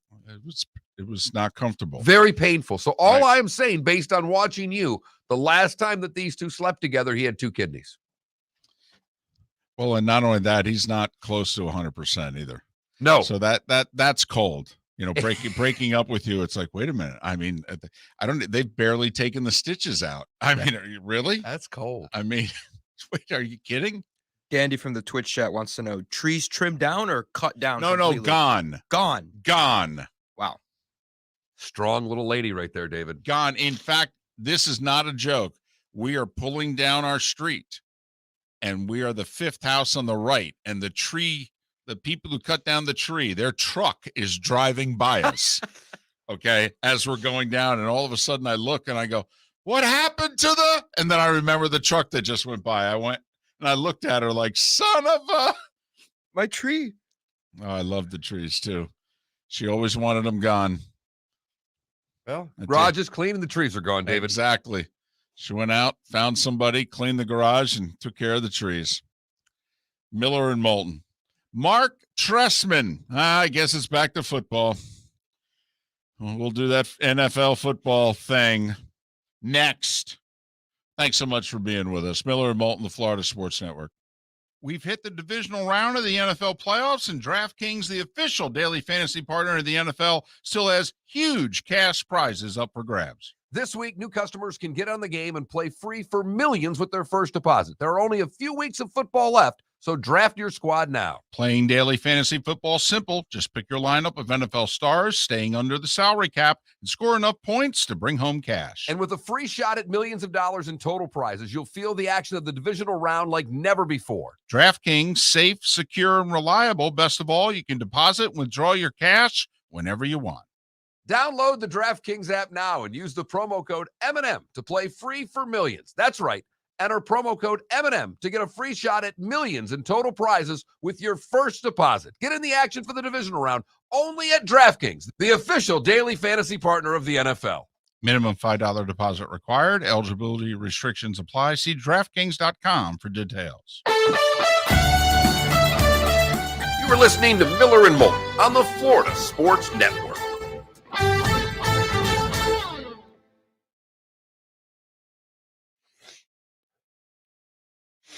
We got a sub. Fly Panda Fly OP subscribed with Prime. There you go. A subscription? Yes. Take that, David. Look at this, Mark. You've trained him well. Now he's chastising me for our followers and subscriptions. Do we get followers? Yeah, we got a subscription. Oh, you can't. No. We got a subscription and a follower. Look at that. Away. Thanks, Fly. Hey, represent. Fly Panda Fly. What if Meta World Peaches No, the names? M&M sign Hops has not been hung on the wall. It's still propped up. Hey, who is that guy that did that sign? Greg Anderson. I want him to do something for me. I'll actually pay him. I want that hook game that he did at City of Palms, but or Palm City Brewery. Right. I'd love a Miller and Moulton one of those. I'll pay him for it. He'd do it. Just click on our account, Mello. Just click the follow button. Or following and subscribing is two different things, I think. Yes, they are. Yeah. How many siblings does they playmaker have, Philly? Are you calling me the playmaker or calling someone else the playmaker? If you're calling me the playmaker, I have one sibling. Onto the hardwood. Yeah.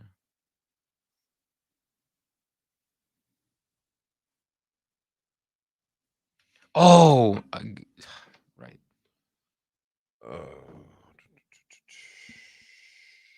How many siblings? Geez, I don't know. How many siblings does Michael Irvin have? Does he have a brother? I don't know. I have no idea. Why are you asking me? Why? You don't have to answer every question and get animated and yell. I mean, it's okay. I'm just confused. You could ignore them too.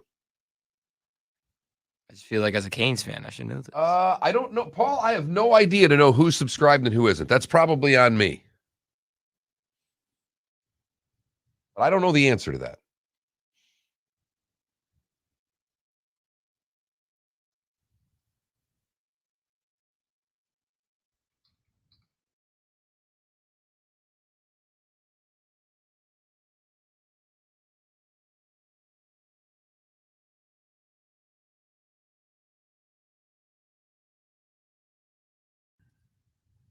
Tell you what, Florida State's got a hell of a football schedule this year. Well, it was really good last year. Remember, last year's schedule, and on top of it, they hosted Notre Dame. I went to that game. That was a really they got good game. they got Louisiana. They're playing they got the Gators at home this year. BC, Clemson, Tech, Wake Forest. That's a pretty good schedule. Well, yeah, because Wake's bringing everybody back. Right. Clemson and the Gators. And BC's always a competitive game. I mean, now they do have you do get Duquesne in that LSU games at the Superdome. DC, I don't call myself a playmaker. I kind of just am a playmaker. Oh my god! But listen, and I don't really call myself anything. The only thing I call myself is trash because I'm trash. But yeah, oh my god! No look pass. I'm telling you, we gotta let the business guy take him down. Well, I wish I had, because I don't know how good the business guy is. I've never played basketball with him, but Parlin wiped the floor with him. I'll lace up my Kobe's. No. John Parlin, who used to work here, would light. I've never seen you play. Parlin can play, and he's bigger than He's you. 50 years old, he'd kill you. And he's bigger than you. So you couldn't post him up, and he can shoot the eyes out of the basket. Oh, there's. I don't think you'd score. Listen, I don't think. In fact, I could have. I can line up 50-year-olds that could just knock you down one after another. Again, I played with grown men growing up. It's Listen, fine. I know. One dribble, pull up, mid range, knockdown. Side, swipe, dribble, pull up, knockdown. Fade away, knockdown. You don't need 3-pointers. Just get a mid range.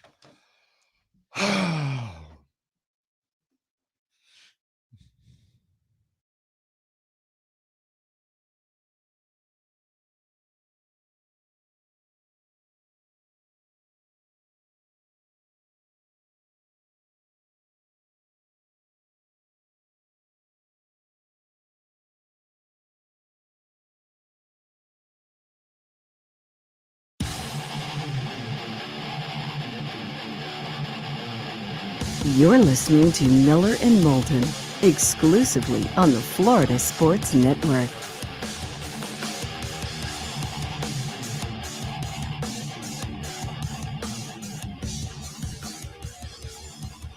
"24 minutes before the hour.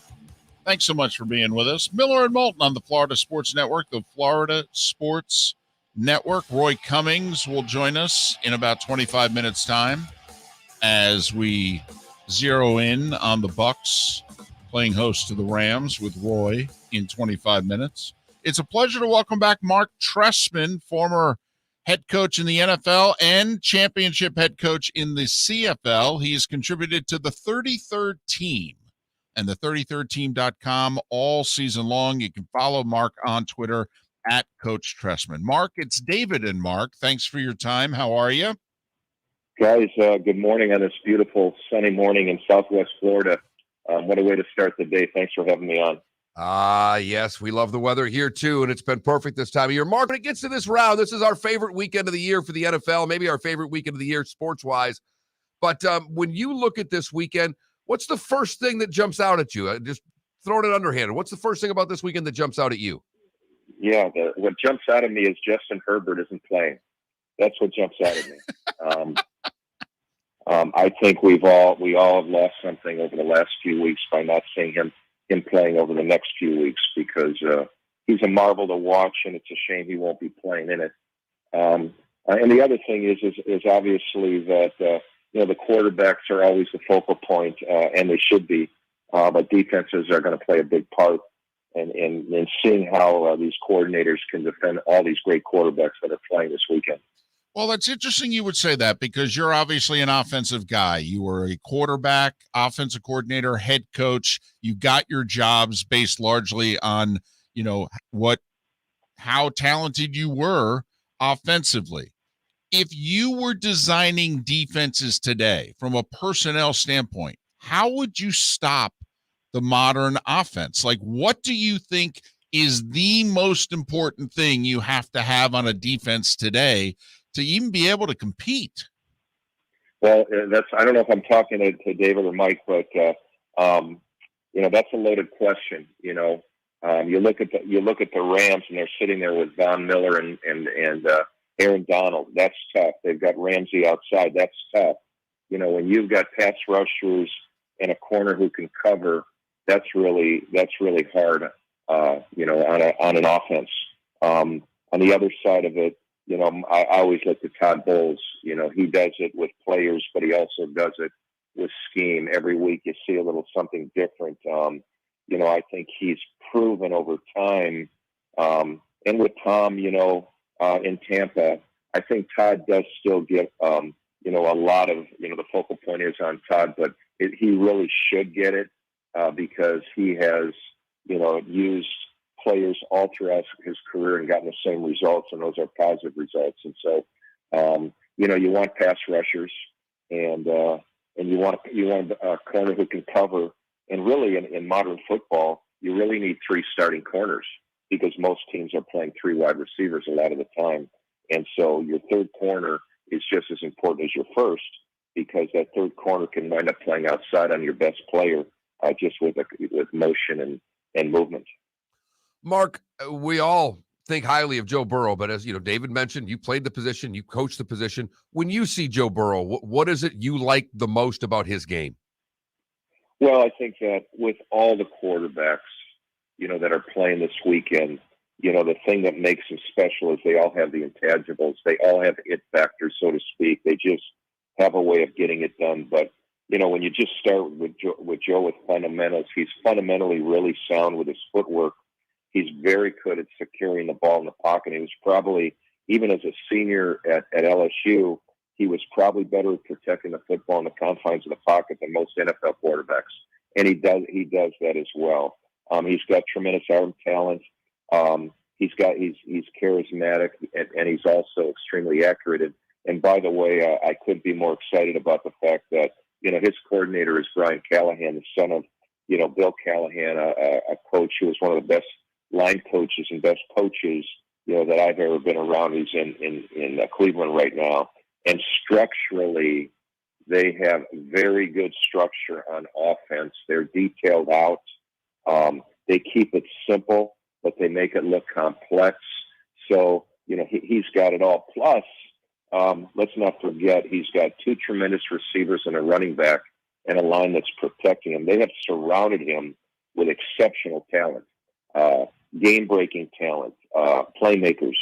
And that's what makes this entire weekend so exciting, because Kansas City playmakers, Packers playmakers, Rams playmakers, Tampa playmakers. It's terribly exciting. I don't know that the NFL on this weekend has ever been better, collective quality of players and quarterbacks than we're going to see this weekend.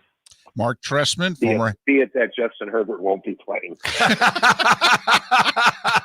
You sound pained by that, Mark. You sound pained. I really am pained. I have a tremendous bromance with this young man, I got to tell you. Well, I'm glad you can admit that, because ours is with Burrow. Okay.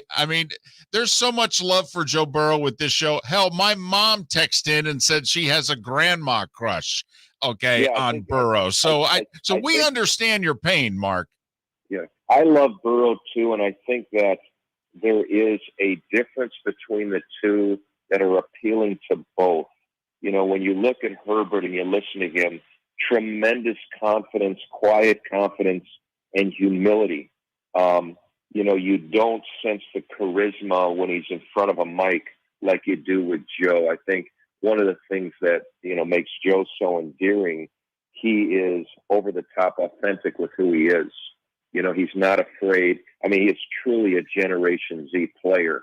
I think when you look at Herbert and you listen to him, because the play is exceptional for both, the style and the personality is a little bit different.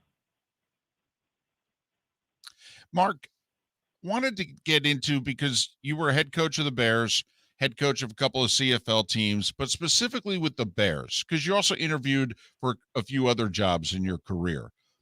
Could you tell us something that maybe we don't know in terms of the interview process?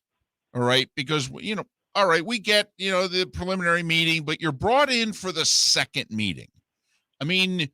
Do you tell them your thoughts on their team? And, how honest can you be and get the job? What is in the final interview like when you're trying to become a head coach in the NFL? Yeah, I've had 3 interviews with NFL teams. I've had 2 interviews with CFL teams. I think the number one thing is my focus was twofold. Number one is I sent them my book, so to speak. Like when I put together a book on what the locker room was going to look like, I basically started with the parade and worked backwards, reverse chronologically, to the first day on the job and every little thing that was going to happen all the way through. And I sent the book to each of the owners or the interview committee prior, so if they wanted to review it, they could. My focus was on being as transparent on on all the leadership aspects, the core values, what my mission and vision was for the team, and how I was going to coach it, because I assumed by getting interviewed that my competency was already assessed as an offensive coordinator. But you're not, when you get hired as a head coach, you're not getting hired as an offensive or defensive coordinator. you're getting hired as the leader of the organization. So my focus was never on what I did or what I had accomplished. It was what this team was going to look like, what it was going to feel like, that the community service department, the ticket office, they were all going to know how we coach this team, and the values, which are really non-negotiables for me in terms of, everybody was going to be respected. We were going to understand the concept of humility, that the team was bigger than any one of us, and how all of us were related and interrelated directly or indirectly by virtue of the jobs, and that leads to winning. So my focus was always on what it was going to look like, and the how, or the behavior of what, how we were going to behave each and every day to get the job done. I can't speak for anybody else. I have not been interviewed for a head coaching job in the last 3 years or so.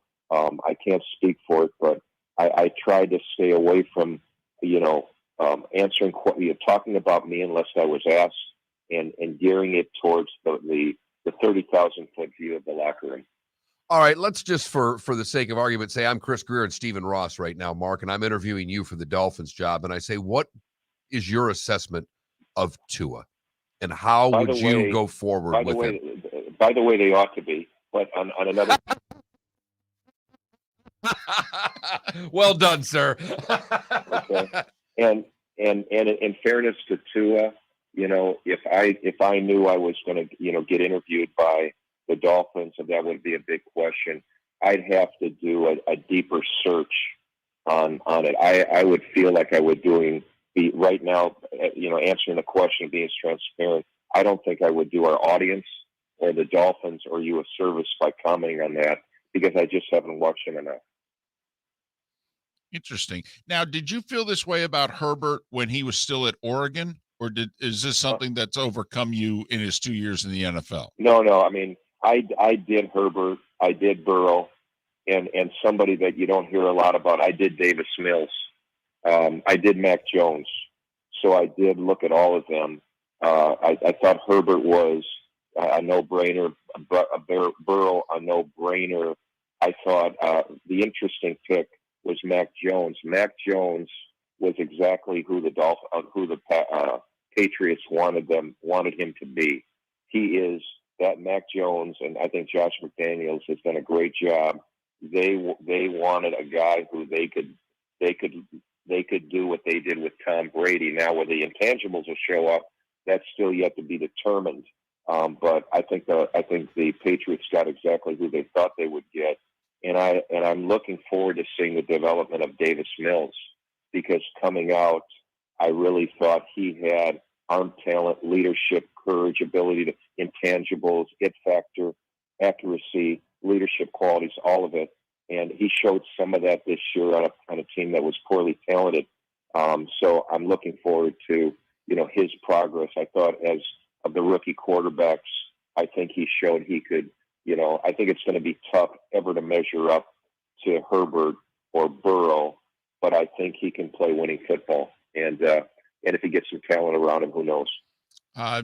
Gentleman in our Twitch chat room, because you won 3 Grey Cups, and he wants to know, what do you get when you win a Grey Cup? Do you get a championship ring? You would, maybe I'll send you a picture, but I have 3 of them. The average price on them is somewhere, they're appraised between $18,000 and $22,000. So wow. Our owners bear no expense to the rings that they gave coaches and players and people in the organization. And fortunately, as a head coach, I made sure, and I think this is the most important thing I could tell you, is the people that clean the building got a ring too, because I truly believe that, when you win a championship, everybody is involved in it. And when we walked into the building every day, you could eat off the floor. And because of that, we could focus more on winning than what the locker room looked like. And that helps everybody. So I'm most proud that the people who, people don't necessarily think. And I found over my career that owners, and I remember when I was at the ring ceremony in San Francisco, the lady who worked nights, Mr. DeBartolo, not only brought her, but brought her children to the ring ceremony in in Colorado. We took a 747 to Colorado and had a ring ceremony, and they were on the plane as well. And I think that just goes to understanding what winning is all about. It takes everybody.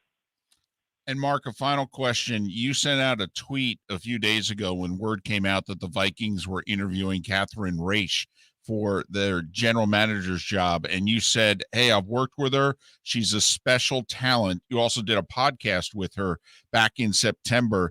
Do you think that whether it's her candidacy or just a woman's candidacy, do you think the NFL is ready for that? A woman in charge of an organization?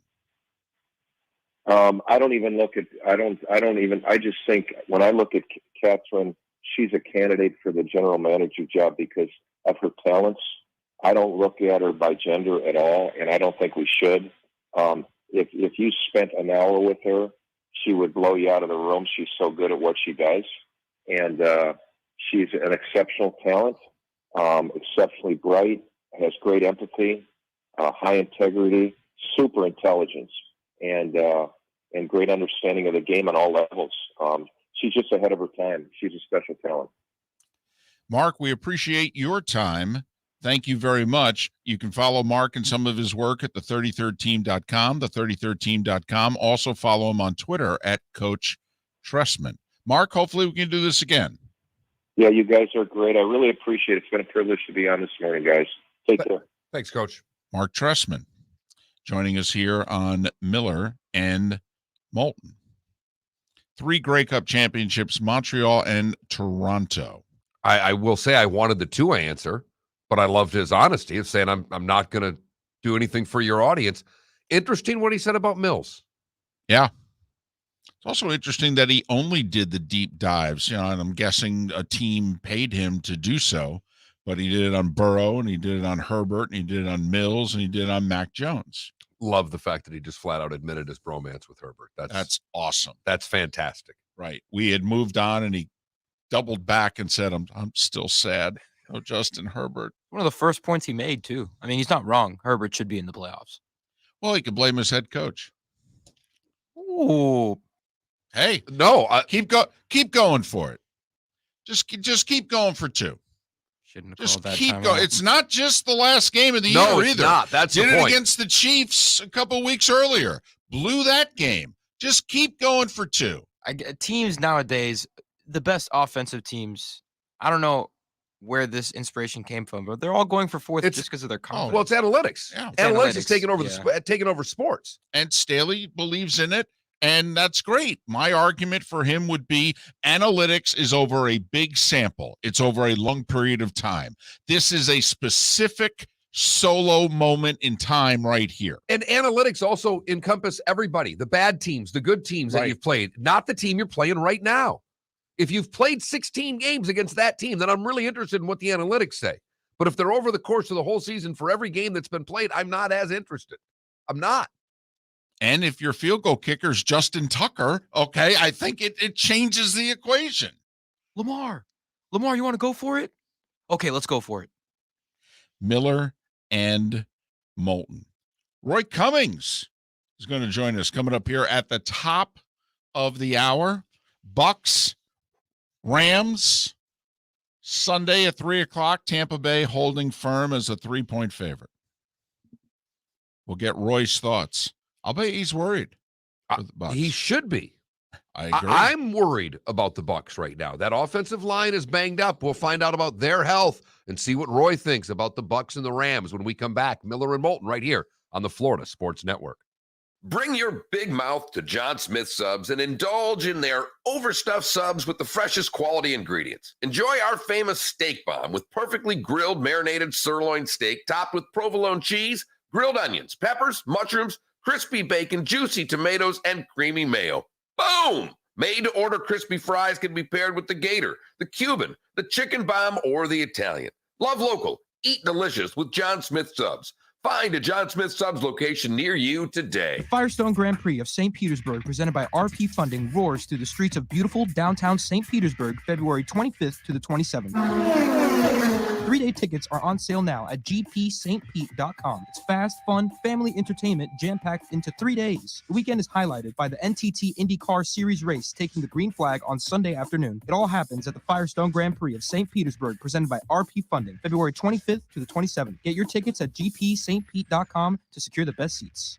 We've hit the divisional round of the NFL playoffs, and DraftKings, the official daily fantasy partner of the NFL, still has huge cash prizes up for grabs. This week, new customers can get on the game and play free for millions with their first deposit. There are only a few weeks of football left, so draft your squad now. Playing daily fantasy football simple. Just pick your lineup of NFL stars, staying under the salary cap, and score enough points to bring home cash. And with a free shot at millions of dollars in total prizes, you'll feel the action of the divisional round like never before. DraftKings, safe, secure, and reliable. Best of all, you can deposit and withdraw your cash whenever you want. Download the DraftKings app now and use the promo code M&M to play free for millions. That's right. Enter promo code M&M to get a free shot at millions in total prizes with your first deposit. Get in the action for the divisional round only at DraftKings, the official daily fantasy partner of the NFL. Minimum $5 deposit required. Eligibility restrictions apply. See DraftKings.com for details. You are listening to Miller and Moulton on the Florida Sports Network.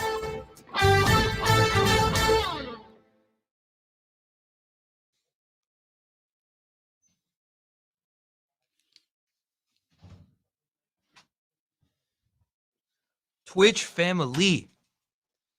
Should I get a haircut? Separate poll question. Well, you're asking a bunch of, although on Twitch it could be younger, but Nah, but it's like, yeah. Well, you should. They're probably all going to say yes. Well, I mean, you should shape it at least. You should do a little something. Totally not what I picture. Yeah, this is me. Well, you don't have a camera, am I? Nah, you do you, Philly. That's what I'm saying. I mean, it's a lot, though. It's a lot to handle. And I am going to this Bucks game with a girl, since apparently woman is weird. Keep it. Yep. Philly, just want to let you know. Yep. My buddy's been listening who can ball. He says, I just finally said, are you watching this? My producer thinks he can ball. He goes, yep. Was just about to let you know I can't guard anyone in a phone booth anymore, but glad to bring a pocket full of cash and shoot for it from anywhere. So he'll take you out anywhere you want. No. And a pocket full of money to him is a pocket full of money. So bring your wallet if you want to take him on. Whoa. Wait, but is this a shooting competition? Yeah, he said shooting. He goes, I can't play one-on-one. I'm 40 years old. He goes, I'll bring a pocket full of money and shoot with you anywhere, anytime, anywhere. All right. That'll be the end of Philly talking hoop.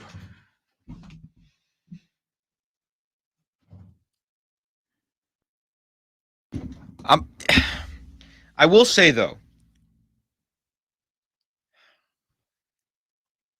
if I could compare myself, No, Who cares? nobody cares. Nobody Draymond cares. Green, Nobody cares. Nobody No, cares. you can't. Charles Barkley, No, Please. undersized. Are you playing for FGCU right now? Are you playing on their team? Undersized. No, big are you ass. playing? You played high school basketball. Stop. Every time you talk, you're hurting No, your. I'm making a you're player killing your reputation I'm as not a sh- human being. I'm not a shooter. You're not a basketball You're not player. a player. You're not a basketball player. This is what I'm trying to tell you. You're not. You I'm a- played high school basketball. It's over. I No. know it is. Here, you're in timeout. Your mic's off Also, for the rest no of the show. offense, Enough. Call Roy. Yeah, I know. Call Roy. I was You're about to- done. I was about to get You're on a timeout. I am 5'9". So was Isaiah Thomas. I will say my buddy did say he'd pay $10 to have his hair, though.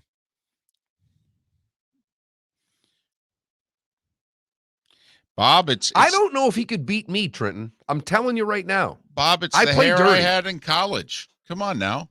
My hair was similar to that in college, remember?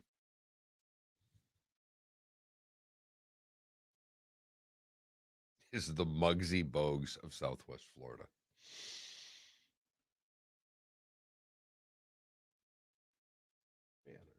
George Griffin. Stop. Please You're don't- in timeout. Don't ever do that. ever compare yourself Don't to ever the do Ice that. Man. Now it's an hour. Yeah. You lost Come another on. half hour That's there. ridiculous.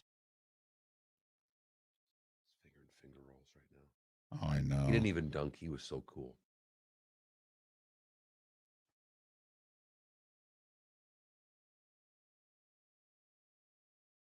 wasn't me. It was Klecko.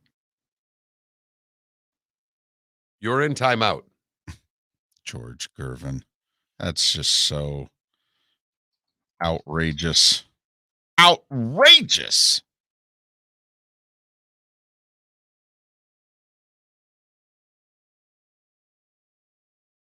I had to laugh. So this listing that I've got, there's a bulletin board down by the pool, and people have put up looking for a place. So I called this lady who wanted the exact place I had.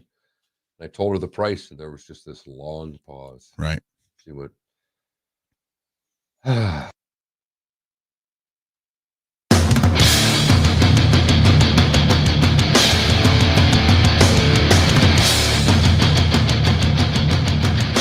You are listening to Miller and Moulton, exclusively on the Florida Sports Network. And now here's Mark Miller and David Moulton. For those of you in the 239, we are halfway home. For those of you in Tampa, St. Pete, and Lake City, it is the final hour of Miller and Moulton on the Florida Sports Network, the Florida Sports Network. Blaine Bishop to talk a little Titans and Bengals coming up in about 35 minutes' time. MK Burgess will get the bonus hour off to a good start as she covers the Packers, and we'll talk a little Green Bay and San Francisco. But we welcome back our friend Roy Cummings, who covers the Bucks for pewterpirates.com, pewterpirates.com. Follow him on Twitter, rcummings, FHCN. Roy, how are you? I'm good. I'm hoping everybody there is all right. After the storms last weekend, I saw that and immediately thought of you guys, and we said a quick prayer, hoping all's well with everybody there. you know, Roy, I will say the prayer thing came in handy because I thought the sirens were going off at 8:30 because I was literally at church and it was next to a school. I'm like, are those sirens for like, is that a thunder for the school? And turned to find out, I guess I was in the right place for an hour during that time. So thank you for the kind words. We appreciate it. Roy, let me ask you, how are the Bucks doing health-wise? I think everybody's biggest concern right now is that offensive line. Yeah, I'll tell you what, guys, the whole team is kind of limping through here at this point. I mean, we shouldn't be surprised this time of year. Everybody's dealing with injuries, but boy, oh boy, the Bucks are really dealing with them now. They're banged up everywhere. I don't think there's one position group that isn't affected by this. They've just really had a rash of injuries, and obviously the offensive line is the biggest concern right now. Tristan Wirfs didn't practice yesterday. Ryan Jensen didn't practice yesterday. I think there's some real concern about Tristan Wirfs. I think Ryan Jensen ends up playing. He struggled through last week, got himself back out there. You get a week of treatment nowadays, and it can make a world of difference. But Tristan Wirfs, we saw him try to come back, which I didn't think was a real smart thing to do against an Eagles team that you should be able to beat without him. It's not going to be the same with San Francisco, I don't think. But I thought that was a bit of a stretch there, and I didn't like it. And I hope it didn't cost him this game because he obviously was not ready to come back and might have done some more damage to that sprain. And we don't know if it's a high ankle, low ankle. We don't really know the details there. So but it's not good because he's not practicing. And look, at this time of the year, if you don't practice, usually not that big of a deal. You can get time off just because you need it. But these guys aren't practicing because they're not capable of practicing, and that's not good.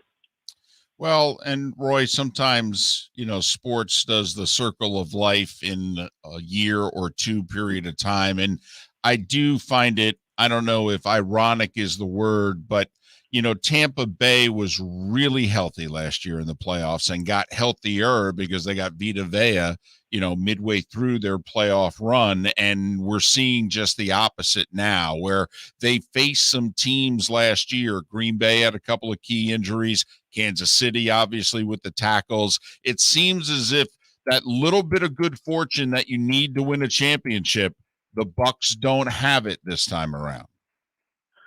Yeah, you're absolutely right. Last year, look, if Kansas City's got its tackles last year, I think they play a much better game. Can they win? Who knows? But it's a different game, I think, completely.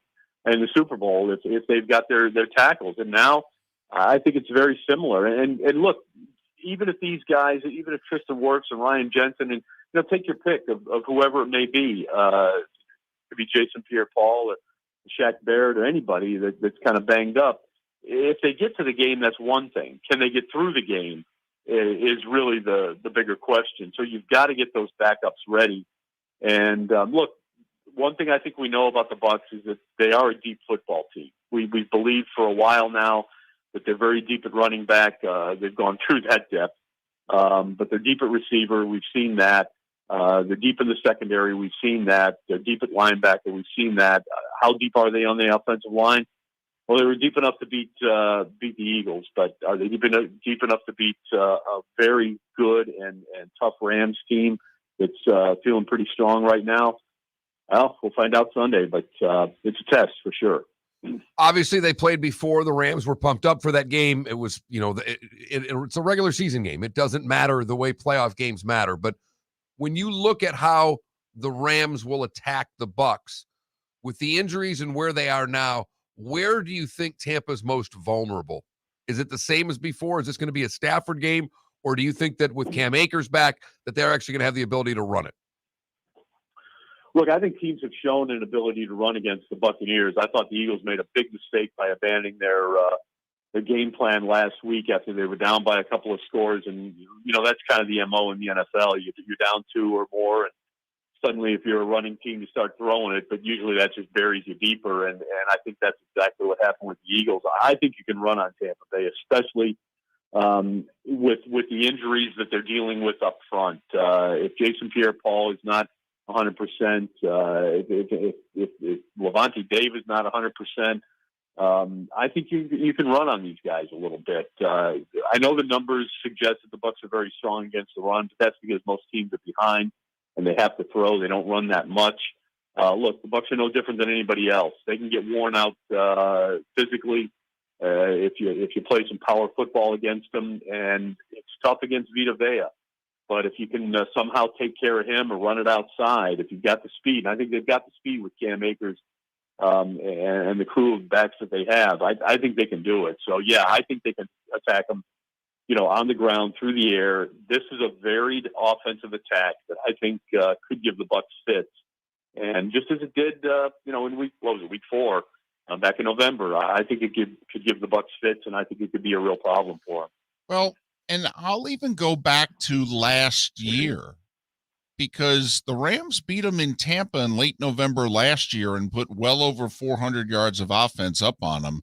And the Rams have not run the ball well both meetings against the Bucs, but they've thrown it all over the lot. And Roy, I think that, this is Sean McVay against Todd Bowles.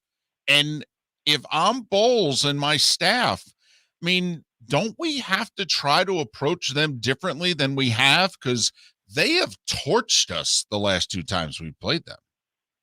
Yeah, in fact, I believe the Bucs have to start to approach teams differently than they have, no matter who they're playing, even if it's a team they haven't faced. Let's take it down, whoever they face next time around. Because I think you're expecting the blitz, and I think the Bucs have to try to get there with 4 and just help the guys in coverage. Because again, you're right, you can pick this team apart. If Matt Stafford is given time in the pocket, he'll pick them apart, and he'll throw it deep. He's still got the arm strength. It's not like he's lost it. He'll throw it deep, and he'll beat you there, and he'll beat you underneath as well. So I think they've got to come up with a completely different game plan, and we've got to see if it works. Look, the Bucs are going to blitz on occasion, but I just don't know if they can blitz as much as they normally do, because I think it's going to expose them. So, yeah, I think they've got to come up with something different. I think this is a real test for Todd Bowles and what he can come up with. It's one thing to put together a game plan, again, when you've got a lead and things are going your way and the team is vulnerable to your blitz. But if you've got a really established quarterback who's seen it all, like Matt Stafford, unlike Jalen Hurts, who can probably deal with it a little bit, you've got to come up with something different. All right. What's interesting as I'm thinking about this, you were answering this, Roy. all year long when Tampa played anybody and you looked at skill guys, Tampa was better than the other team. Godwin, Evans, AB, Lenny. Well, that's not the case Sunday. And to be frank, Roy, I don't think it's close.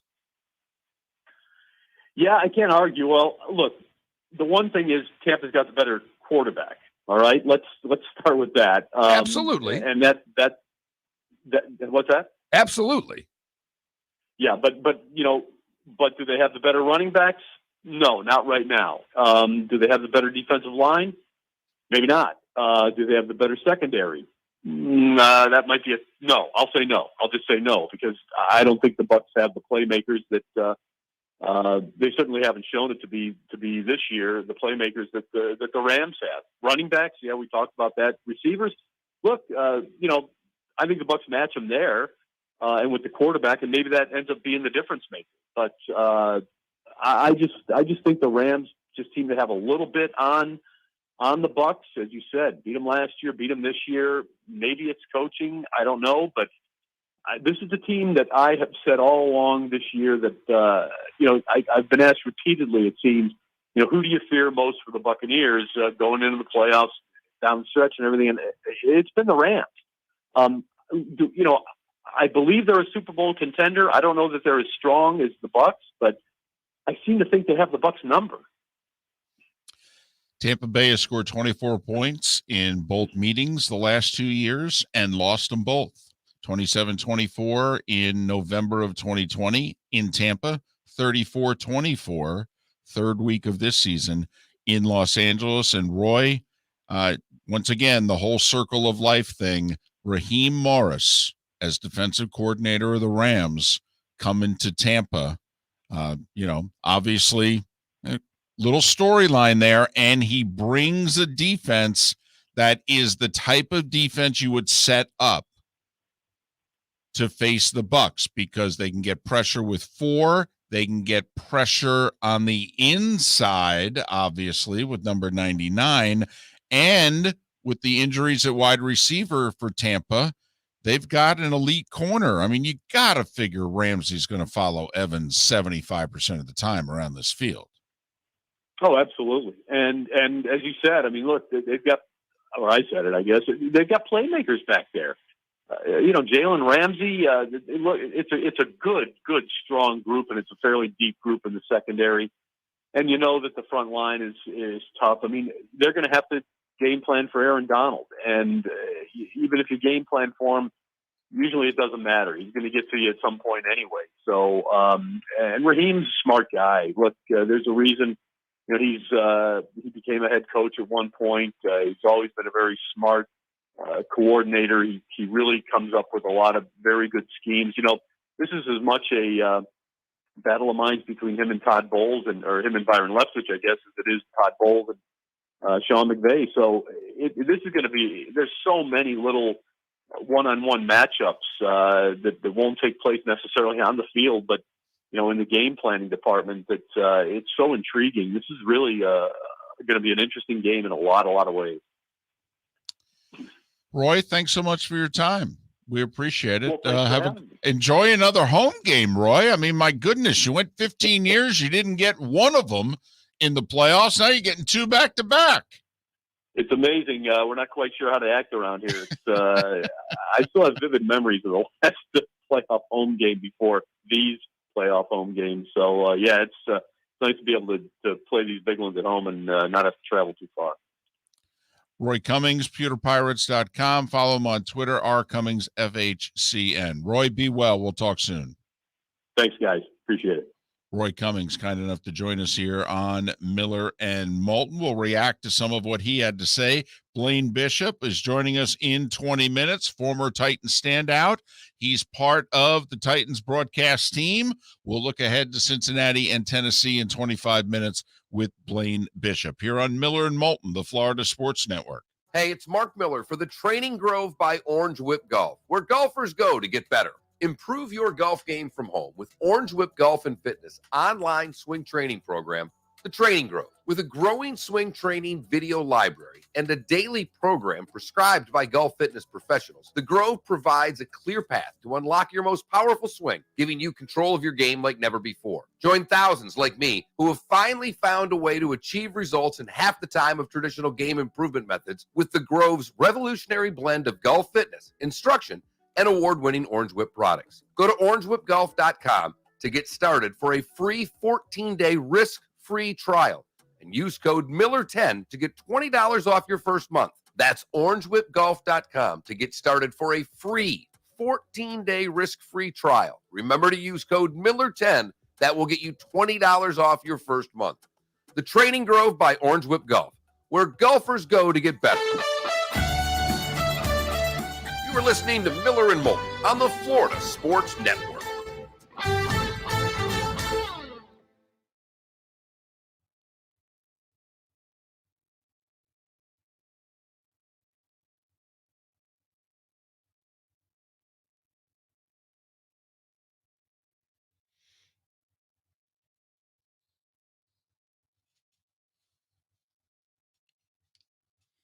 Think we should get a Twitter handle?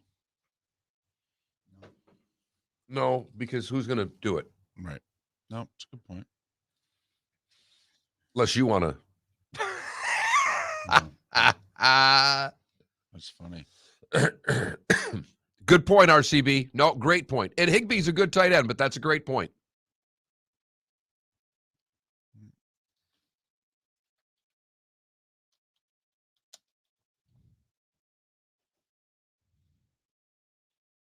Tell you what, they got to take over. They're going to have to take over a little bit of Moulton's nickname in this game, I believe. I think Tampa's got to run the damn ball a little bit.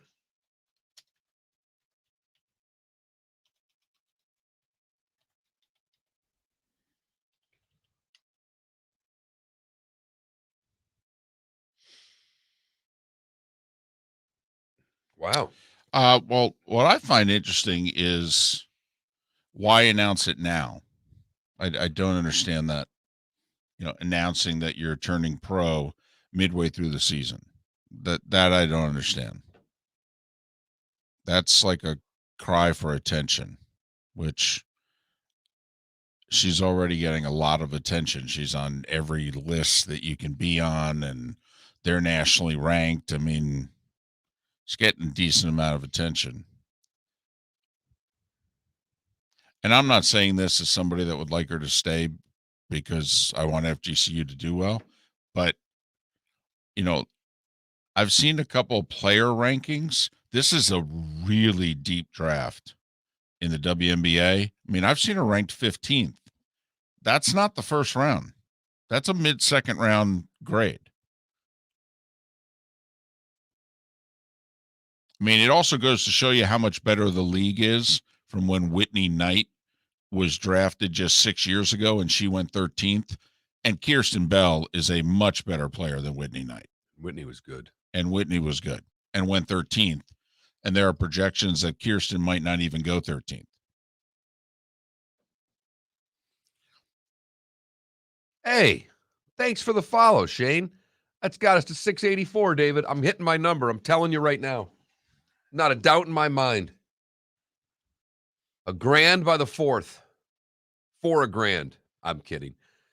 If we were really betting, we'd be betting $1,000, and that'd be the candy bar, not the amount of money. We could bet that. We could bet $100,000. Sure, we could bet a few of them. Such an underrated candy bar. I will give you that. I will give you that. Absolutely. Absolutely. Like the underrated candy bar that caught on was the Kit Kat. The Kit Kat was always just, and the Was it? Yes. I thought Snickers and then. But also marketing. Yes. And then all of a sudden, but then, break me off a piece of that Kit bar. Boom. That's a catchy jingle. Yep. And Snickers was always number one, but you think about it, Snickers with their whole that ad campaign with Roseanne Barr and Betty White and all the people they had in that was spectacular. You're never you when you're hungry. Because that broke out during the Super Bowl. Yep. That's not what your girlfriend said. Whatchamacallit's another underrated candy bar. I think $100,000 is more underrated. But Brian, I'm with you.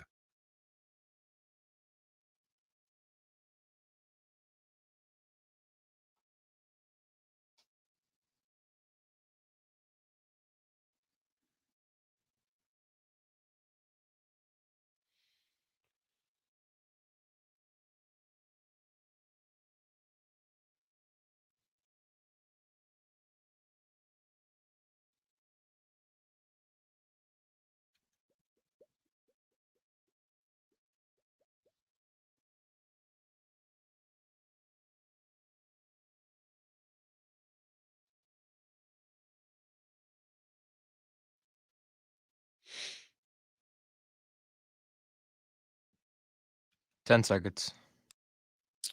You got anything here? I really don't.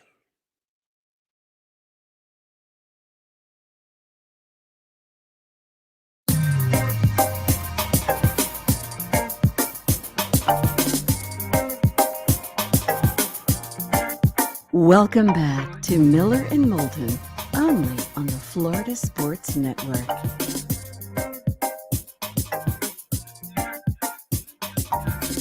Blaine Bishop, former Houston Oiler, Tennessee Titan standout.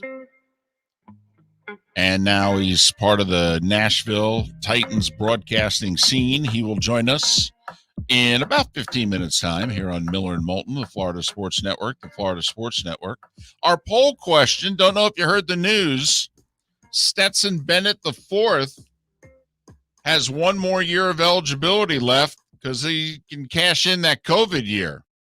And he's at 23 years of age and just won the national championship in the Kurt Warner story of college football. And he's decided, you know what?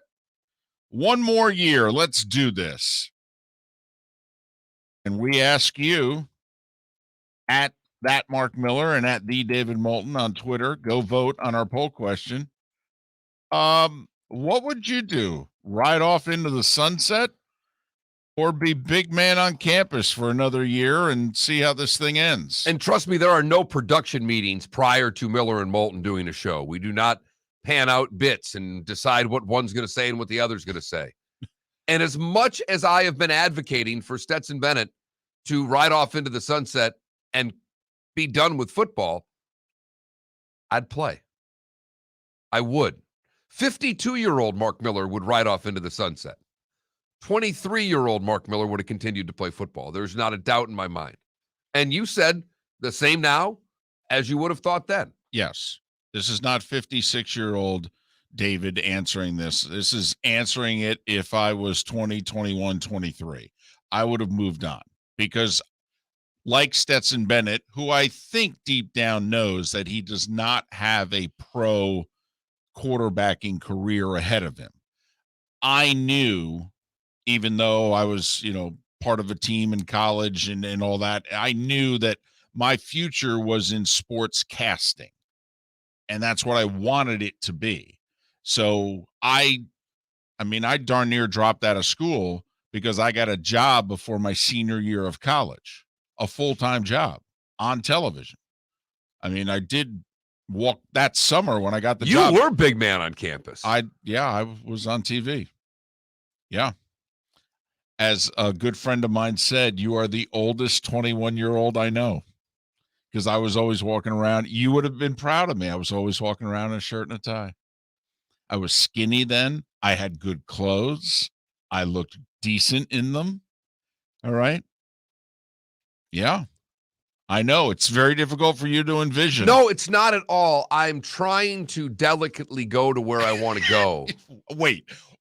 Why? Why are you trying to be delicate? Because why now? There's been 40 different things that I was going to say that are all FCC violations.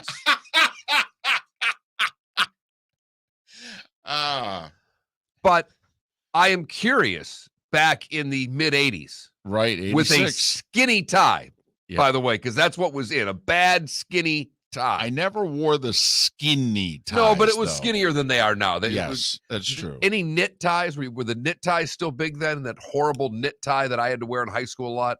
I would wear them in the field. I would never wear them sitting at the anchor I desk. got you, but in the field, I'm good because you're doing weekends. Right. So in the field is how you dressed during the week. So you were probably knit tie guy in class occasionally. I only had a couple of them, though. Here's the irony is that I dressed up. I was into clothes in high school. I was into clothes in college, all right, which is difficult for anybody who knows me now to understand. But the very first show I did on television, all right, I hadn't done laundry in a while. I'd worked a long stretch in a row. And it was the summer, and I was by myself. There's no one on campus, the whole deal. And I hadn't done laundry in a while. And so I had these ratty pair of jeans with holes everywhere. And I just threw them on because, as you know, you only see people from the belly button up on television. And unbeknownst to me, my mom and Aunt Kathy got in the car, since it was only a couple hours away, and they drove up to Scranton to surprise me. And they were sitting in a nearby corner bar. My mom bought the whole bar, anything they wanted, and said, put my kid on the TV. They turned the volume up. She watched my first ever show. And then she knocked on the back door. I had no idea she was going to do it. I opened the door, and she could see my thigh. Okay, the jeans were ripped that Jaw badly. drops from mom, wanted to punch you. Just horrified. Proud and horrified all at the same time. Some great comments in the Twitch chat room. You had to listen to the show yesterday. It was Keys, the tennis player, who said the last year she felt that she was in a dark pit of despair. Right. Nick says Moulton was skinny before he fell into his dark pit of despair. No despair at all. It was by choice, and I've loved just about every minute of it. Wancho says, are there pictures? Yes, there are, and we have seen them of the mustache. And Klecko says, fat wallet, skinny tie. Outstanding. Outstanding. Well done. You had a mustache? Oh, did he have a mustache? Just do me a favor. Google Gabe Kaplan. Gabe Kaplan? Yes, I had his hair and mustache. That's all you need to do. You're not going to know who that is. Right. He was very big in the 70s. Yep. Mustache started during college, lasted until I was in my early 30s. Did you have his fro too? Yeah. Yes. Oh my. He had your hair, Philly. Yep. Well, naturally, and that too. and your hair could be a fro in about 13 seconds if you really pushed it. I will say it's funny, David, you talk about your mom buying the bar and drink. When I first moved to Florida, I came down to work for a minor league hockey team in the Southwest Florida area. They were very popular, and we got a lot of television coverage. I was on, right. I was interviewed more you a than lot. any broadcaster in the history of the East Coast Hockey League. Absolutely. And I happened to be in between marriages, and I was dating a younger bartender, and I happened to be on TV, and she's working at 6 o'clock, and right. Oh, Mark's on TV. And mind you, the bar I hung out at quickly went, what, did he get arrested?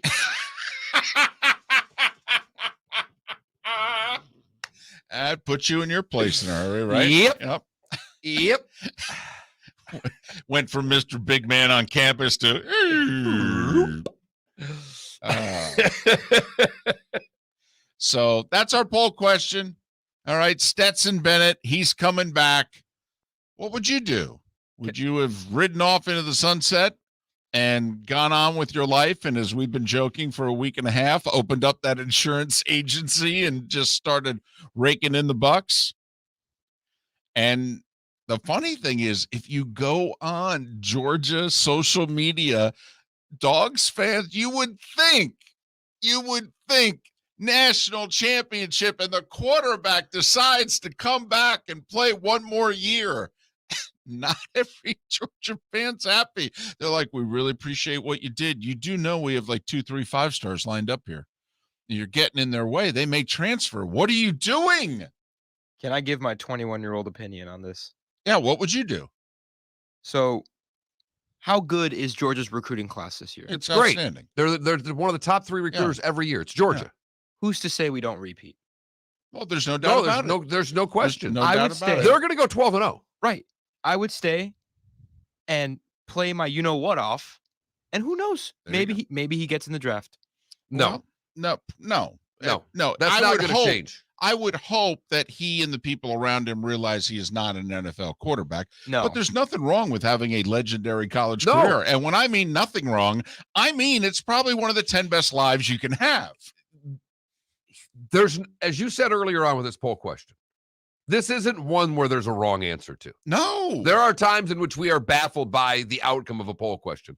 There is no wrong answer. Not at all. To what we're doing with this poll question. Not at all. My mom just texted and said, I was appalled. Your whole thigh. Miller and Moulton. Blaine Bishop. We'll talk a little Titans Bengals next here on the Florida Sports Network. We've hit the divisional round of the NFL playoffs, and DraftKings, the official daily fantasy partner of the NFL, still has huge cash prizes up for grabs. This week, new customers can get on the game and play free for millions with their first deposit. There are only a few weeks of football left, So draft your squad now. Playing daily fantasy football is simple. Just pick your lineup of NFL stars, staying under the salary cap, and score enough points to bring home cash. And with a free shot at millions of dollars in total prizes, you'll feel the action of the divisional round like never before. DraftKings, safe, secure, and reliable. Best of all, you can deposit and withdraw your cash whenever you want. Download the DraftKings app now and use the promo code M&M to play free for millions. That's right. Enter promo code M&M to get a free shot at millions in total prizes with your first deposit. Get in the action for the divisional round only at DraftKings, the official daily fantasy partner of the NFL. Minimum $5 deposit required. Eligibility restrictions apply. See DraftKings.com for details. You are listening to Miller and Moulton on the Florida Sports Network.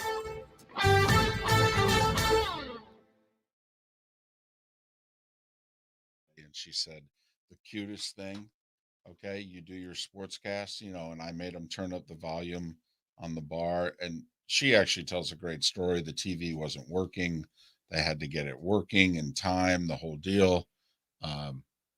People at the bar are working on it, and she's being pretty demanding, as my mom would be. Right. Okay. But she says, she bought like 2 rounds actually for everybody at the bar. And so everybody at the bar is watching. And my mom said, and the cute little moment was when you were done with the sportscast, the bar gave you an ovation. That's awesome. That's awesome. And I said, I didn't know I was performing for a crowd. Right. That's awesome.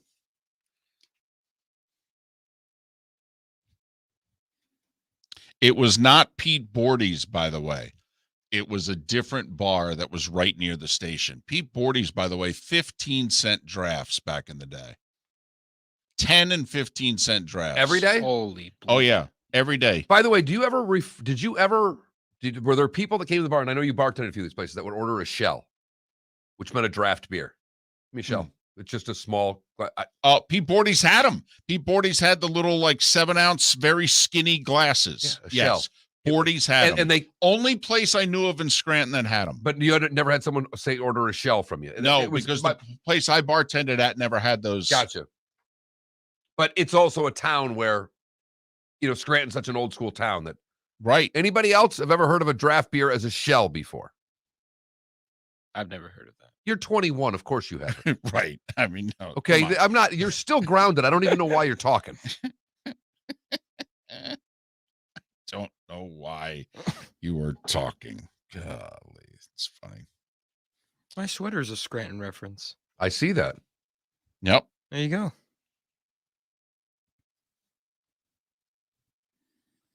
I enjoyed Scranton because I accepted it for what it was. Have you ever actually seen the building of the office that the office is shot in? Okay. I went to the University of Scranton. All right. That's where I went to college. I know. I lived there for 8 years. Yes. I mean, there's everything that's shown in that open and what have you. That's literally where I live. That's awesome. Sometimes it hurts. I know. It just hurts. RCB, there's nothing better to. That is one of the cool things when you go to any little hick town and there's that small bar and you can just throw the 20 up there, order a beer, and the bartender knows, just keep taking it out of the change. I love that. That's a Fred move right there.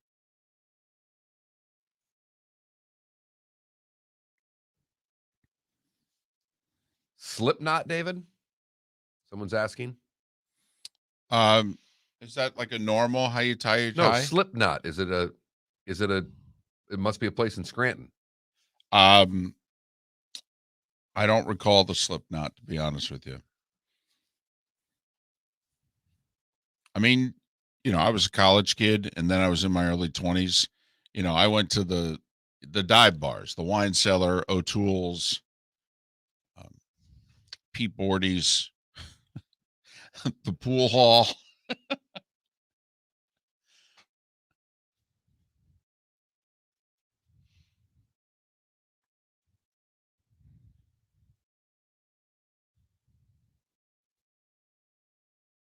Oh my God. Oh my God. The Peter Schrager on Good Morning Football. Yeah. How do you say Uzma, the tight end? Okay. Was on the show. Said Zach Taylor got carted at the bar. He brought the game ball to. He's not kidding.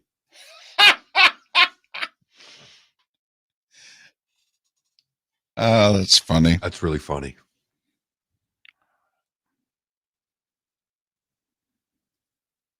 Bobby Regan, who's from Cincy, goes, MLT's is serious business. You can't just be waltzing in there.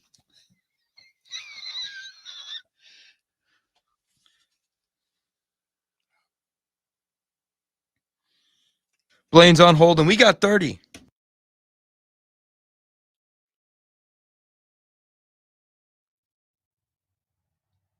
Tickets, Titans amend ticket policy to limit Bengals fans at Nissan Stadium.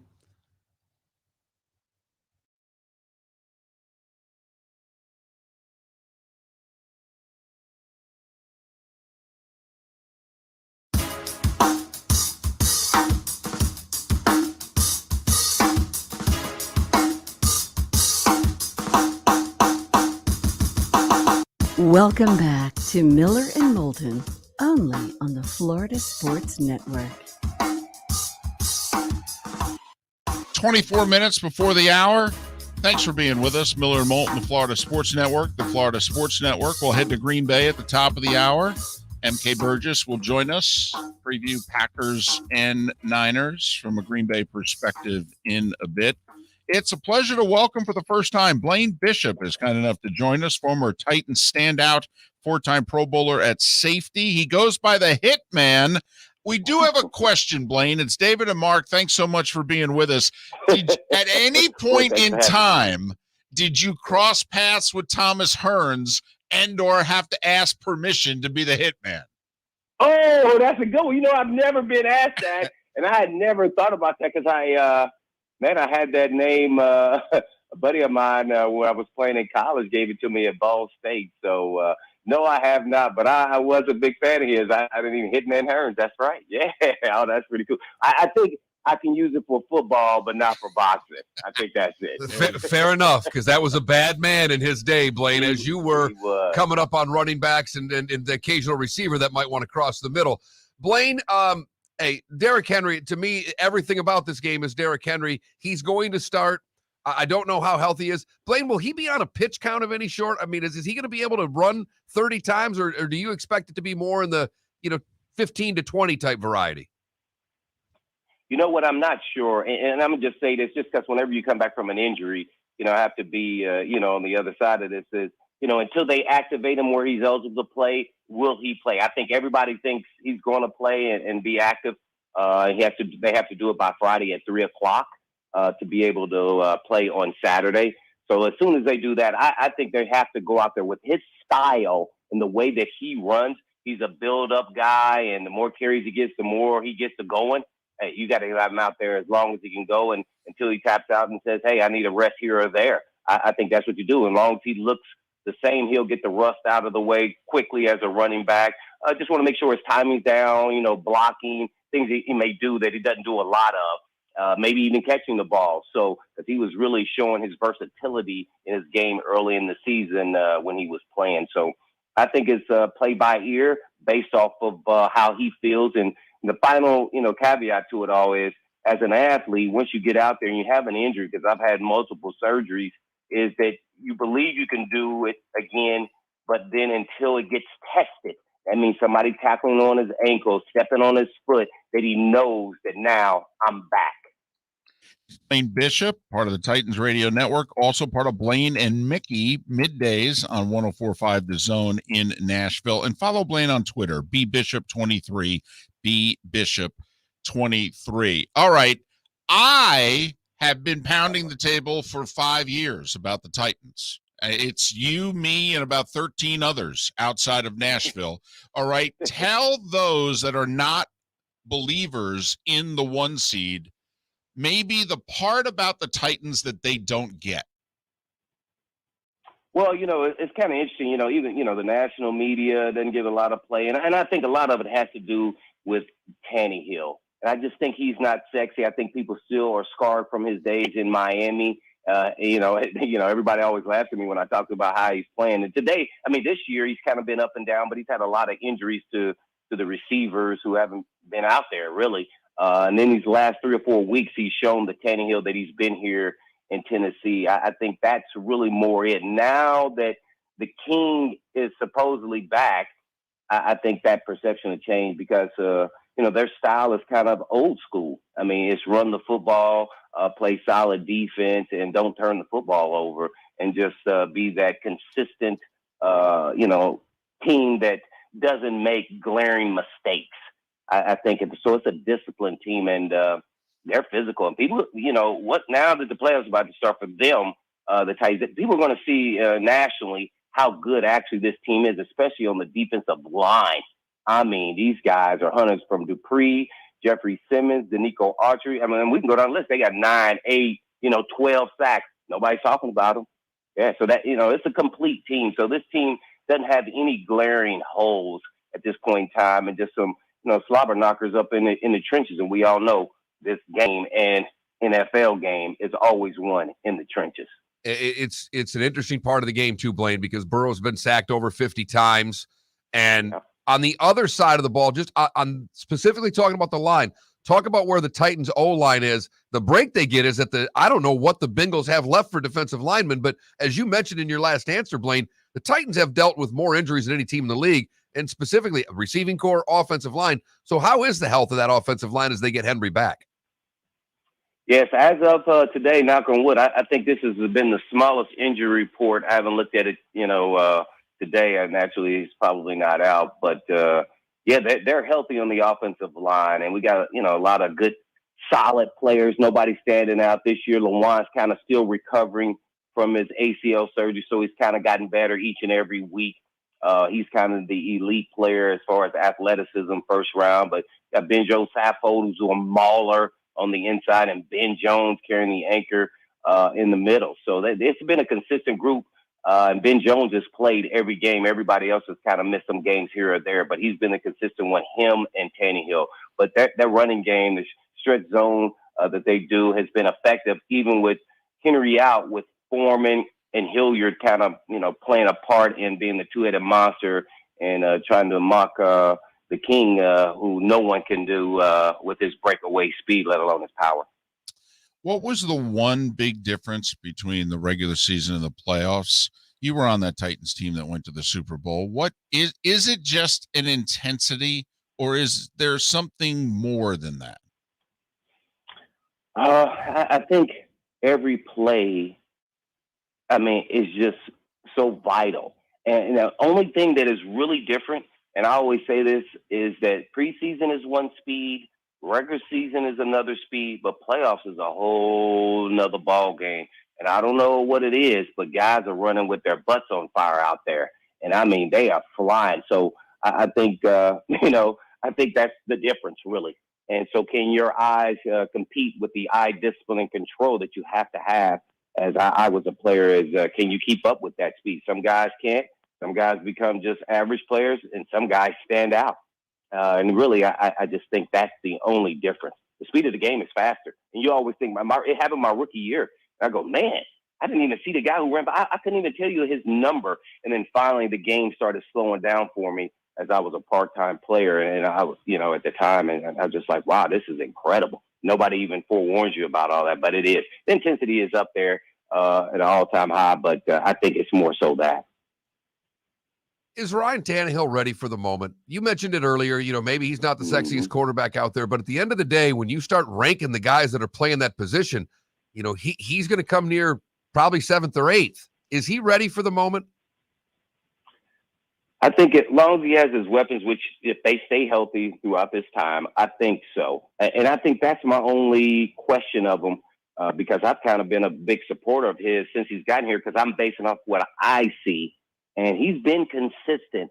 I think the only thing, and sometimes it's because of their style of play, is let's say you get in the playoffs and you get in a game and they stop Henry. The running game is mute. Can he put the team on his back in the moment in a playoff game where he has to throw it around the yard to win the game? He's been, he's come back in regular season, won some games, but I'm talking about in critical moments where he has to throw the ball not just 25 times a game, he has to throw 40 to win the game. I want to see that, and sometimes it's going to take him have to run into a team that just can't, that can stop Henry, and they have to throw.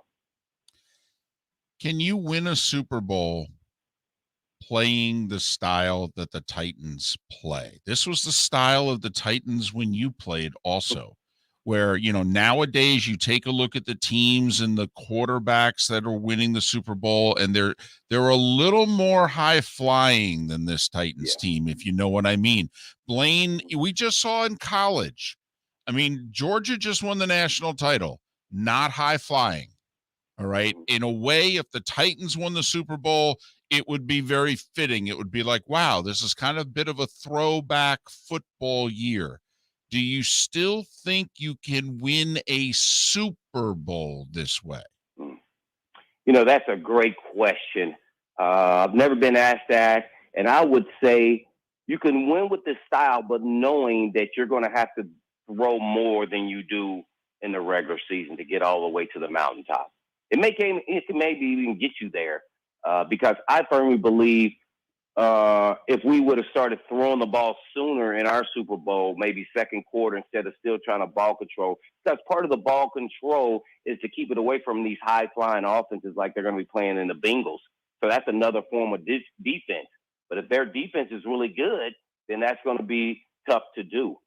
So I think it can, but it's going to be a close game. You got to make sure you got a great kicker. It's going to be a close one. Got to have a little fun with you, Blaine, because I've got a couple of really close Bengals fans who have been texting me throughout the show of Nissan Stadium limiting the number of Bengals fans. They're only, 270 miles apart, the two cities. They're using words like scared and worried. I'll let you have the floor to respond to that.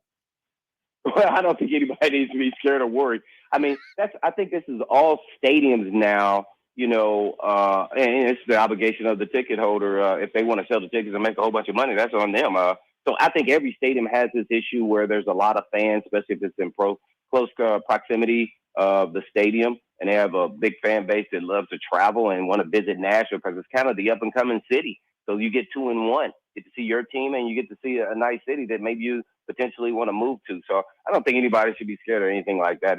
The fans have kind of been very vocal as far as, their support to the Titans. But, I don't think anybody's up there threatening anybody. I don't think anybody has any concern. I don't think our fans are to that level of threatening people. At least I hope not. Blaine, Nashville is a great city, but you don't need anybody else to move there right now. Could you let the construction catch up to all the people that have moved to Nashville? Man, the construction is way out of control, man. These people moving all up from the West Coast, the East Coast. I mean, man, it isn't just skyrocketing all the house prices. So the construction, you see all the cranes and everything else. It's a good thing at the same time, depending if you don't like growth or just seeing the city change and evolve. It's been exciting for me since I've been here since '97, just to see the city grow and evolve into the city it is today. So it's been pretty cool for me. Blaine Bishop, part of Blaine and Mickey, 1 to 3 weekdays on 104.5 The Zone in Nashville, and part of the Titans Radio Network. Follow him on Twitter, bbishop23, bbishop23. Blaine, this was fun for us. Thanks so much for agreeing to do this. Continued success, and hopefully we can talk down the road. Appreciate it, guys. Man, anytime. Thanks. Blaine Bishop, kind enough to join us here on Miller and Moulton. He moved there right after I left. I left Nashville in '96, I think. And I was in Raleigh for about a year and a half before I moved to Southwest Florida. And it blows me away. I've been back once since I left. It was a couple of years ago. It's not even the same place. I mean, it's not even remotely close to the city that I live in. Nashville was a sleepy little town when I lived there. Yeah. Well, for those in Southwest Florida, it's like being down here in the early 90s and then coming back 25 years later. It was that way for me with Vegas. I went in the early 90s a couple times and then didn't go back for a generation. It's like, wait a minute, what?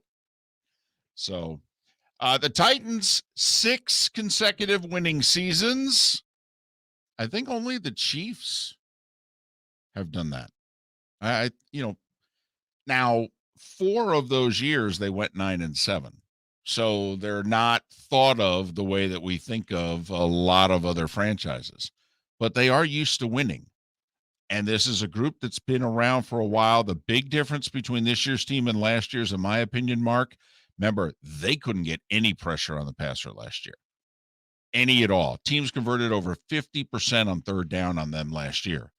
And this year, their front four has been terrific. Right. And it's where I wasn't going to fight with Marc Trestman. We had him on earlier in the show, but Trestman started talking about the Bengals, and he said, their receivers and their tight end and their quarterback and their running back and their O-line. And I'm like, whoa. Coach, guy got sacked 51 times this year.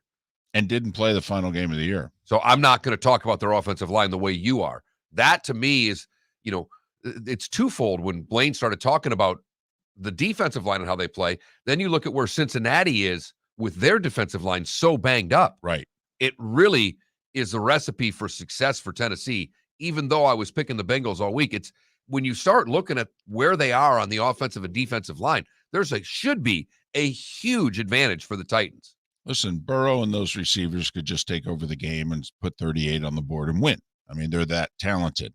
But you look at the Bengals defensive line and then the Bucs O-line, probably two biggest injury concerns of units right now heading into the divisional round.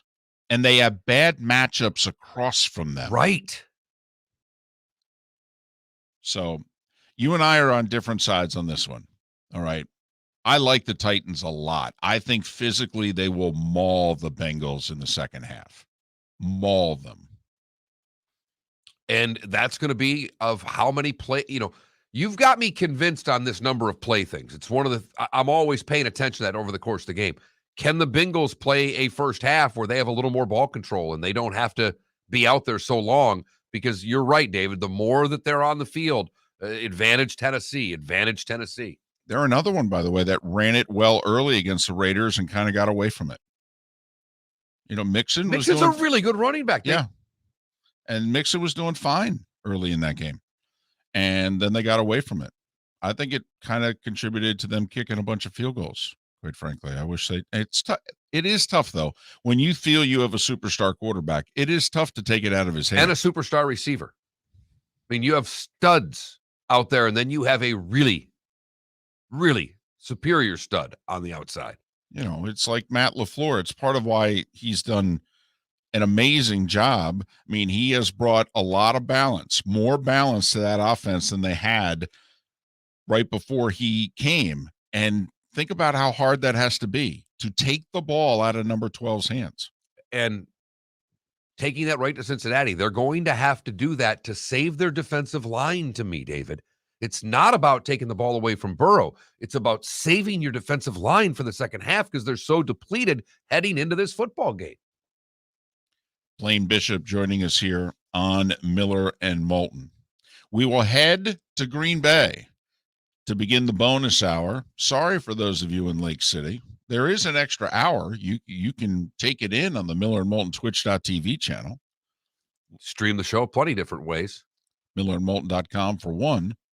So same in Tampa, St. Pete. We do a fourth hour, and it's live on Twitch every single day. Those in the 239, they're familiar with that.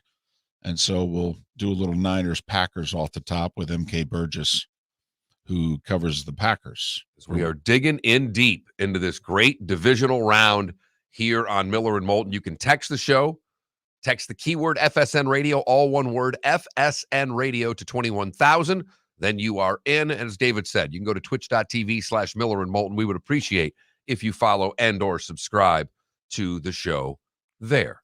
Poll question at that Mark Miller and the David Moulton. Stetson Bennett, should he have returned to Georgia or should he have ridden off into the sunset? There are no wrong answers. The bonus hour is next. Bring your big mouth to John Smith Subs and indulge in their overstuffed subs with the freshest quality ingredients. Enjoy our famous steak bomb with perfectly grilled marinated sirloin steak topped with provolone cheese, grilled onions, peppers, mushrooms, crispy bacon, juicy tomatoes, and creamy mayo.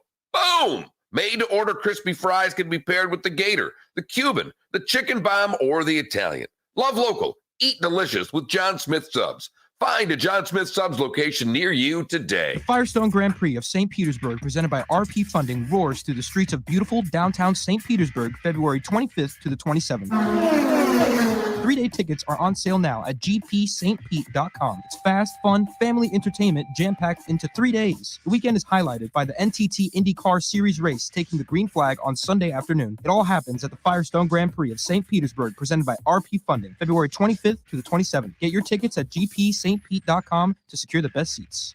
We've hit the divisional round of the NFL playoffs, and DraftKings, the official daily fantasy partner of the NFL, still has huge cash prizes up for grabs. This week, new customers can get on the game and play free for millions with their first deposit. There are only a few weeks of football left, so draft your squad now. Playing daily fantasy football simple. Just pick your lineup of NFL stars, staying under the salary cap, and score enough points to bring home cash. And with a free shot at millions of dollars in total prizes, you'll feel the action of the divisional round like never before. DraftKings, safe, secure, and reliable. Best of all, you can deposit and withdraw your cash whenever you want.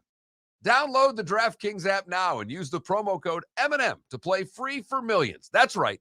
Enter promo code M&M to get a free shot at millions in total prizes with your first deposit. Get in the action for the divisional round only at DraftKings, the official daily fantasy partner of the NFL. Minimum $5 deposit required. Eligibility restrictions apply. See DraftKings.com for details.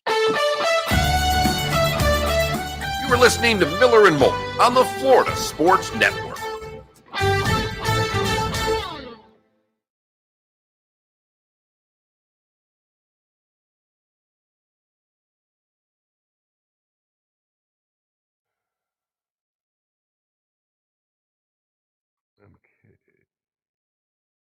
Pushing P in the bonus hour.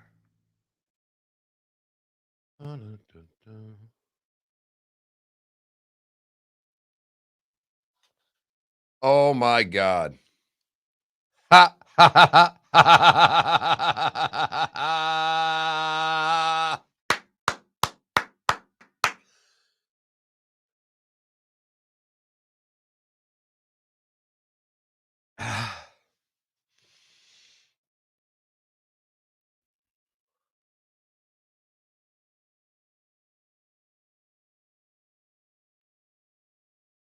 God, I love Kirby Smart.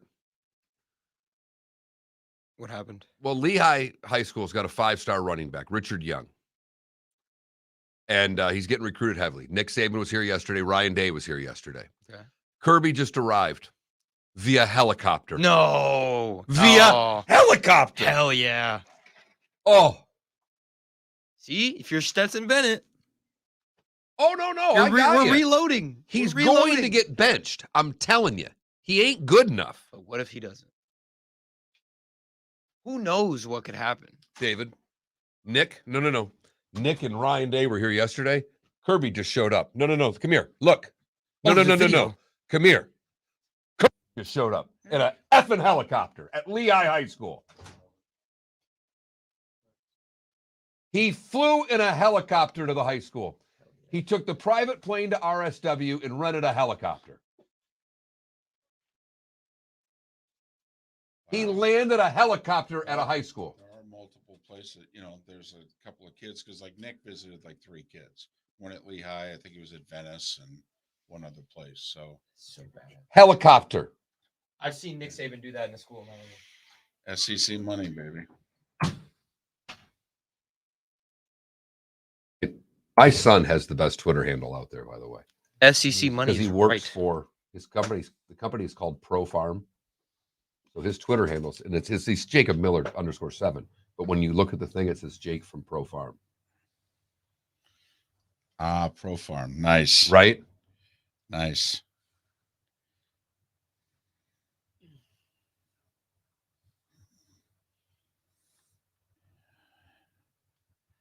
Oh, and he's going to be a senior next year. They're saying he's might go to IMG. I hope not. Hope he plays at Lehigh. Yesterday was the highest scoring game in the highest scoring day in the NBA. For the record, if you care. Well, we'll.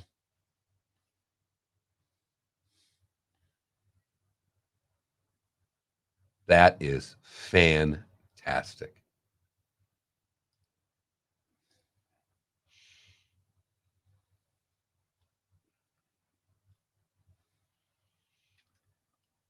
MK is on hold. The dark pit of despair.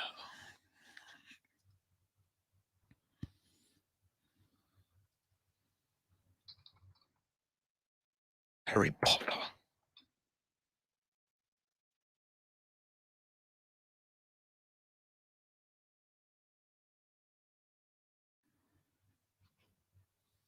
Who does MK work for? WFRV Local 5. That's their Twitter handle. So FRV. That's Favre. Coming back. Channel. Got our guest?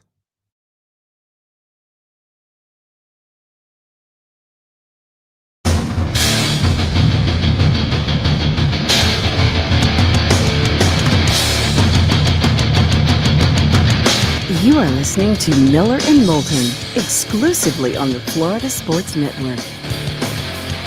And now, here's Mark Miller and David Moulton.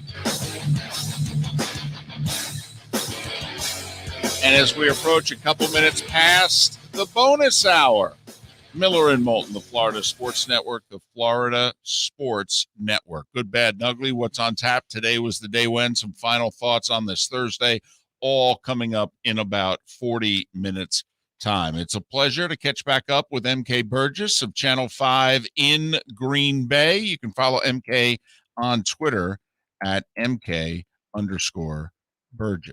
MK, a belated Happy New Year to you. How are you? No, I'm doing well. It's a little chillier here in Green Bay than it probably is in Florida. So we're a little bit more bundled up than you guys probably are, but otherwise we're great. Hey, listen, there were people who turned the heat on this week along the west coast of Florida, MK. All right? Take it easy now. Yeah, my mom was one of them, and I told her that she could not complain in any way, shape, or form. Come talk to me when it's 10 degrees. Well, my co-host will be in Green Bay, and I told him not to wear shorts on the plane like he has so many times, getting those looks when he arrives for the game on Saturday. But, MK, when you look at the Packers defensively, San Francisco running teams have given them fits. And I know Green Bay beat them in the earlier meeting. It was at the gun, but they're 0-3 in the postseason. What's going to be different this time, in your opinion?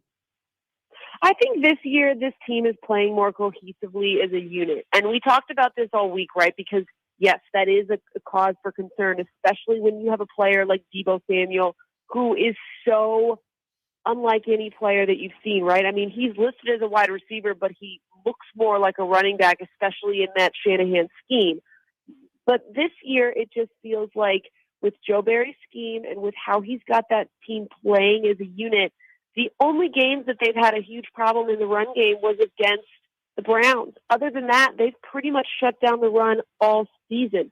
So if you focus on that, make sure that you stop the run and understand that Deebo Samuel is probably going to have a pretty decent day just because he's that elite of a player, then, and you make the rest of them one-dimensional, then they should be fine. But it's when they don't focus on that one thing and they don't focus on the fact that that they know they can stop the run is when they have problems. I think this is going to be a close game, but I do think the Packers are just a different team than where they were, last season or even 2 seasons ago when they got absolutely mauled by the 49ers in the NFC Championship game. And MK, obviously, you're aware of this, but there are a few, I think, nationally that are not even taking into account that, this team just won 13 games and they essentially missed 3 Pro Bowlers for most, if not all, of the year. Bakhtiari, all right, Jair Alexander, and then Smith.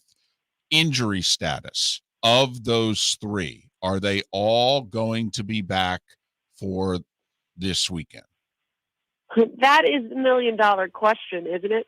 LaFleur said yesterday that Za'Darius and Jair were stacking good days together. That's also what Joe Barry said in his media appearance yesterday with members of the media. So it looks like they're all trending in the right direction. Now, Bakhtiari did not practice on Tuesday, practiced yesterday. They were going to see how he fared today, and then they're going to make it a kind of a game time decision. If you get those 3 guys back, that's another reason why you're not so worried, especially defensively against the 49ers, right? Now, granted, Za'Darius hasn't played since week 1. He'll probably be on a snap count. Jair hasn't played since week 4, probably on a snap count. Bakhtiari hasn't played except for 27 snaps in the Detroit game. Obviously will be on a snap count. But if you get those 3 guys back, you've also then got Whitney Merciless, who's I think the fastest I've ever seen return from a bicep injury ever, who could potentially play as well. That's another linebacker that you've got there on that defense. They gave Randall Cobb the green light offensively.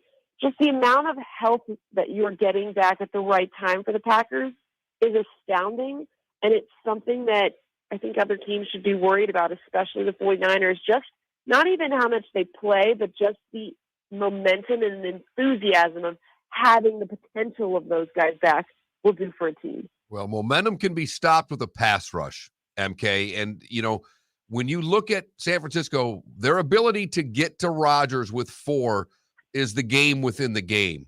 Do you feel confident enough in the O-line that they're going to be able to protect him enough? And Aaron's special that he may not even need it all the time, but it certainly seems that their ability to get to Rodgers with 4 could be the difference, if anything, for San Francisco. I've been confident in the O-line all season because Adam Stenavich has made something out of nothing all year.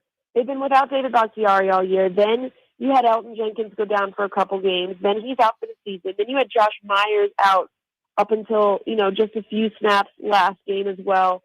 The fact that they have basically picked and plugged everybody all season, and he was only sacked 30 times, 10 more than he was last year when he had a completely healthy offensive line. Basically no movement. They didn't lose a whole lot of people. They didn't have to plug and play. They basically had, the same 5 out there, shuffled a little bit, but most of the same 5 out there the majority of the season. And he was only sacked 10 more times. The offensive line has held up so well, but now you've got potentially David Bakhtiari back in there for a lot of snaps. You have Billy Turner, who's coming back off that knee injury that he got against the Bears. And so I do feel good about it. The other thing you have to look at is whether or not Nick Bosa is going to play. He's still in concussion protocol. He was limited yesterday, but still in concussion protocol.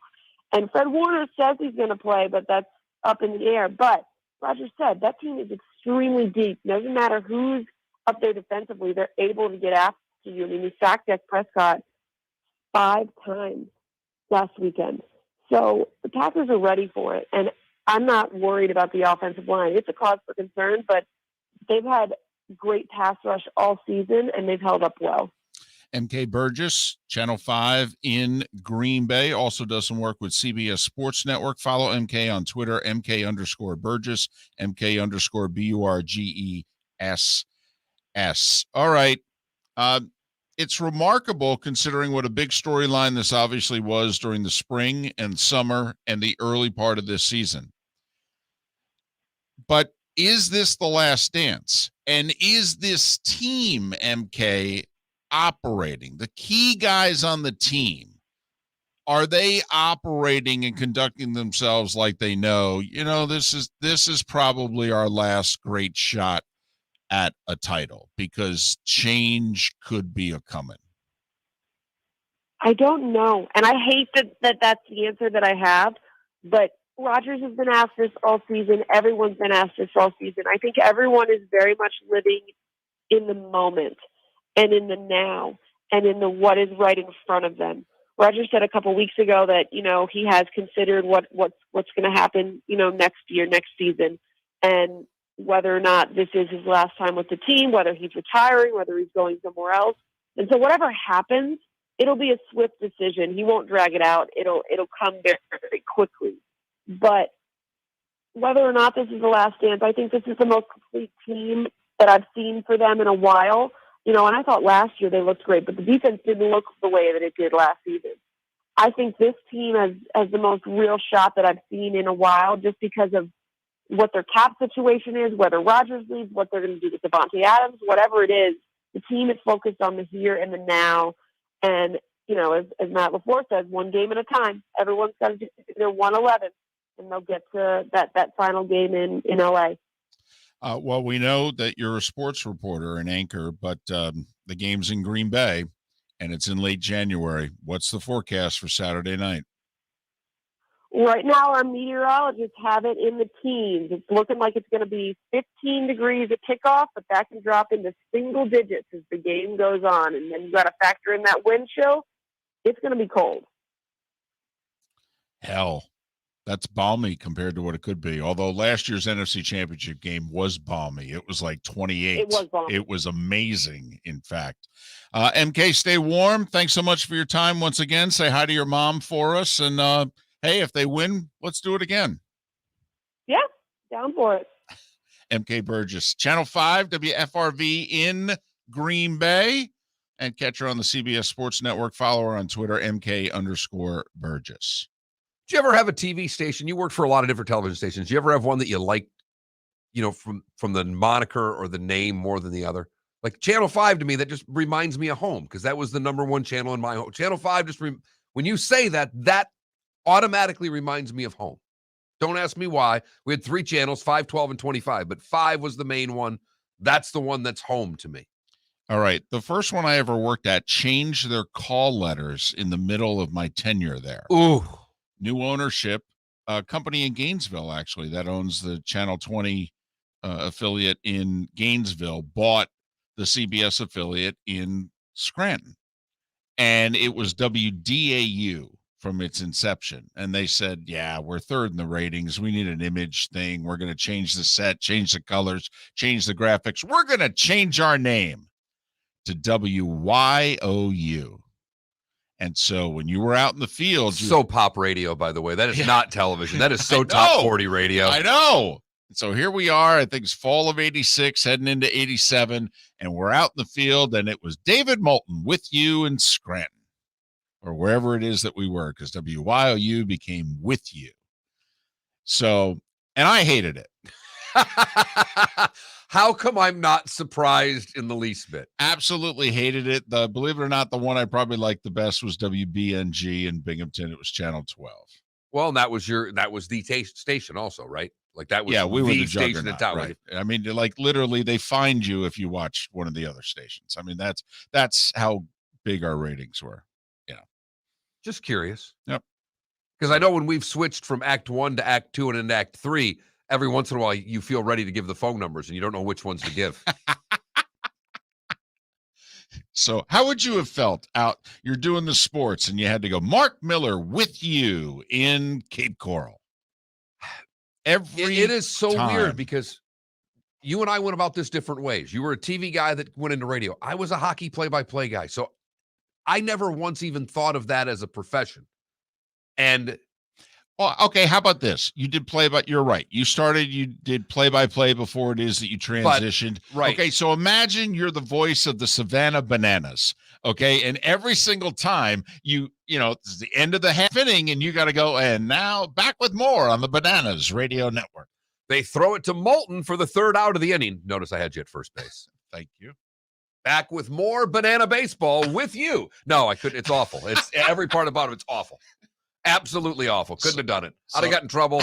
I'd have been brought in because, that you would have made, when they're playing badly, you would have made bad banana jokes about getting soft and moldy and right. Oh, I'd have said, they're not with you today. In fact, they're against you.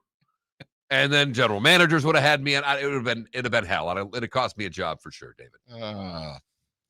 14 minutes past the hour. Miller and Moulton on the Florida Sports Network. Hey, it's Mark Miller for the Training Grove by Orange Whip Golf, where golfers go to get better. Improve your golf game from home with Orange Whip Golf and Fitness online swing training program, The Training Grove. With a growing swing training video library and a daily program prescribed by golf fitness professionals, The Grove provides a clear path to unlock your most powerful swing, giving you control of your game like never before. Join thousands like me who have finally found a way to achieve results in half the time of traditional game improvement methods with The Grove's revolutionary blend of golf fitness, instruction, and award-winning Orange Whip products. Go to orangewhipgolf.com to get started for a free 14-day risk-free trial.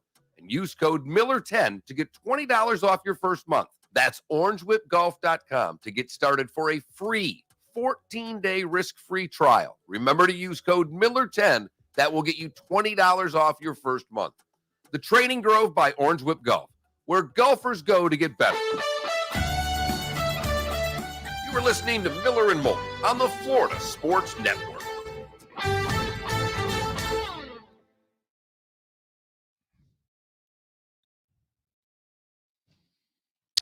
That's actually one of the things that always fascinated me is that when I was in Fargo, there were 3 stations.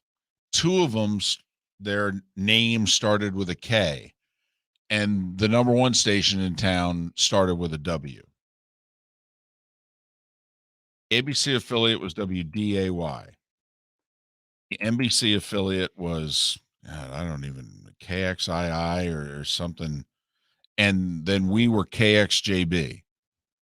And I always wondered why it was that, because I always thought the WK thing was a geographic thing, and that once you were basically west of the Mississippi, you became K. Although you had KDKA in Pittsburgh. So,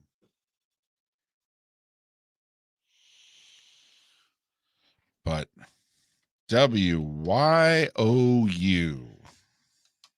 I have a great good today. I like this good. Good. Mick Hubert did some time in Dayton. Yes. Someone says Channel 7, WHIO.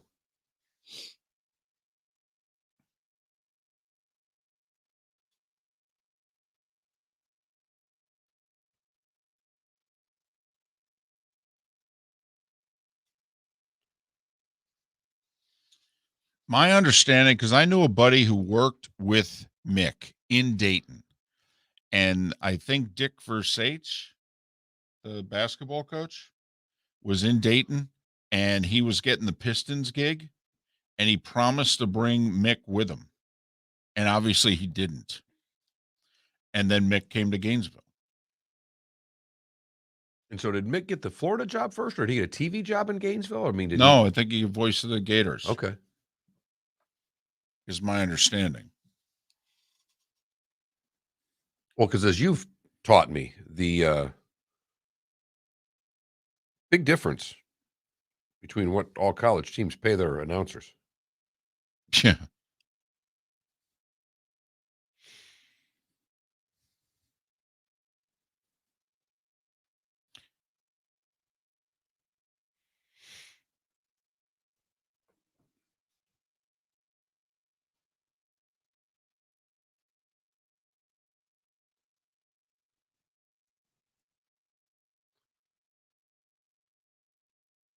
That was Stern worked at the quad W for that. I didn't know that until the movie, because the guy that makes fun of him at the end is the voice on the Bob Seger Live Bullet album.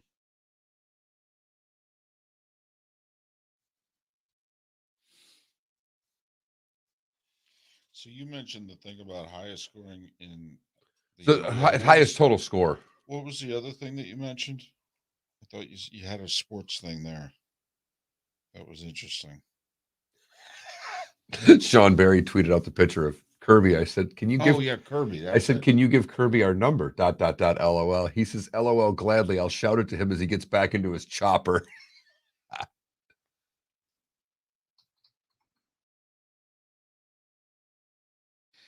just got a text from Bob, my lawyer friend in Jersey.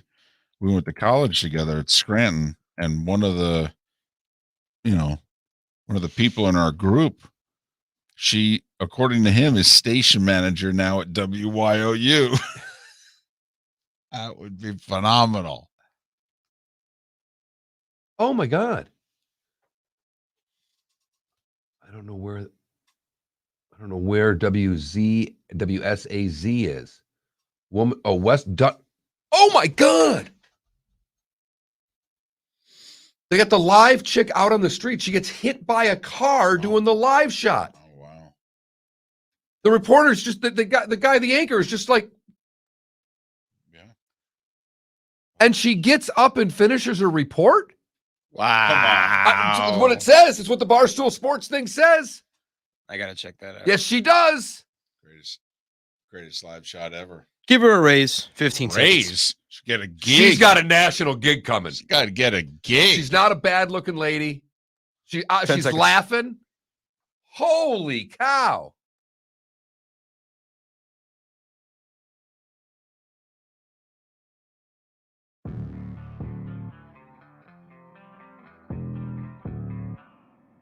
Thanks for listening. And now, more of Miller and Moulton on the Florida Sports Network.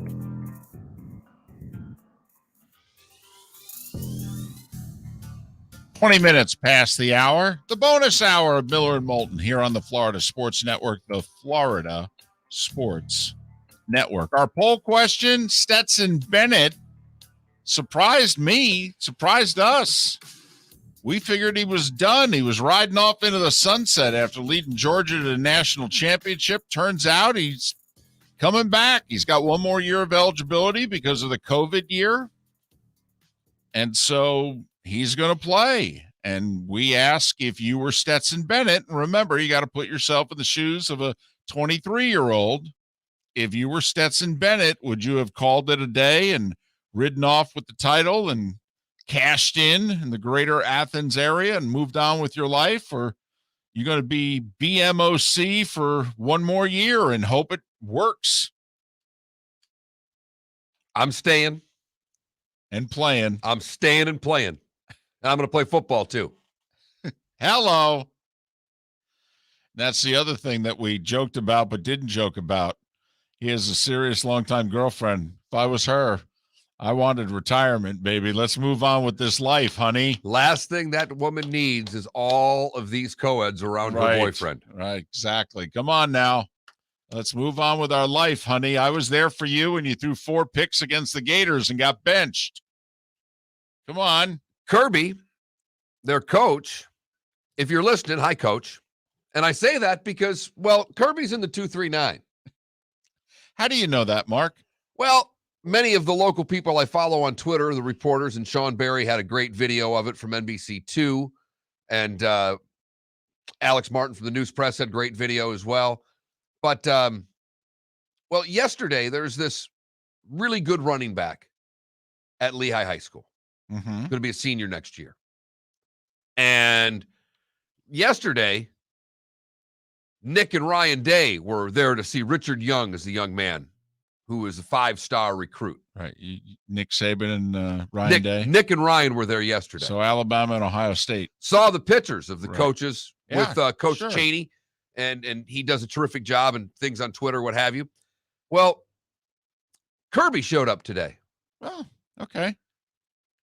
I didn't see the video of Nick arriving and Ryan arriving. I'm guessing they came in automobiles because Kirby landed his helicopter at Lehigh High School today.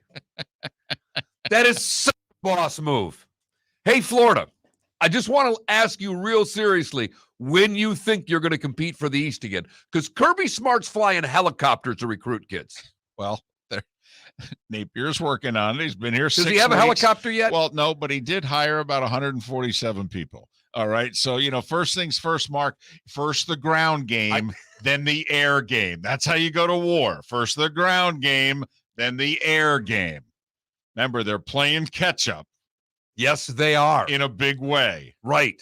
So, first. And like Hines, the anticipation of the Gator fan. Nice. Ketchup is salivating. See what he did there? Ketchup.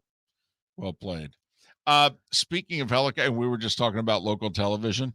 So worked in the Scranton Wilkes-Barre market, and there were 3 stations. And there was a dominant station. The ABC station was the dominant one. WNEP, Channel 16, your news leader.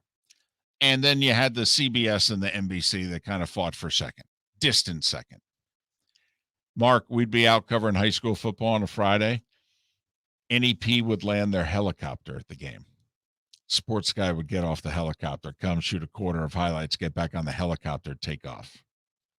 And, we're there in our little news vehicles. And you're doing the Les Nessman with your helicopter coverage by hitting your chest like this. Right. So, and of course, it's the television anchor. He's not shooting the video, meanwhile. Right. Joe Zone, Tim Carlson. No, they walk out looking like $1 million. All right. Stand there on the side. Still have their sports coat and makeup on.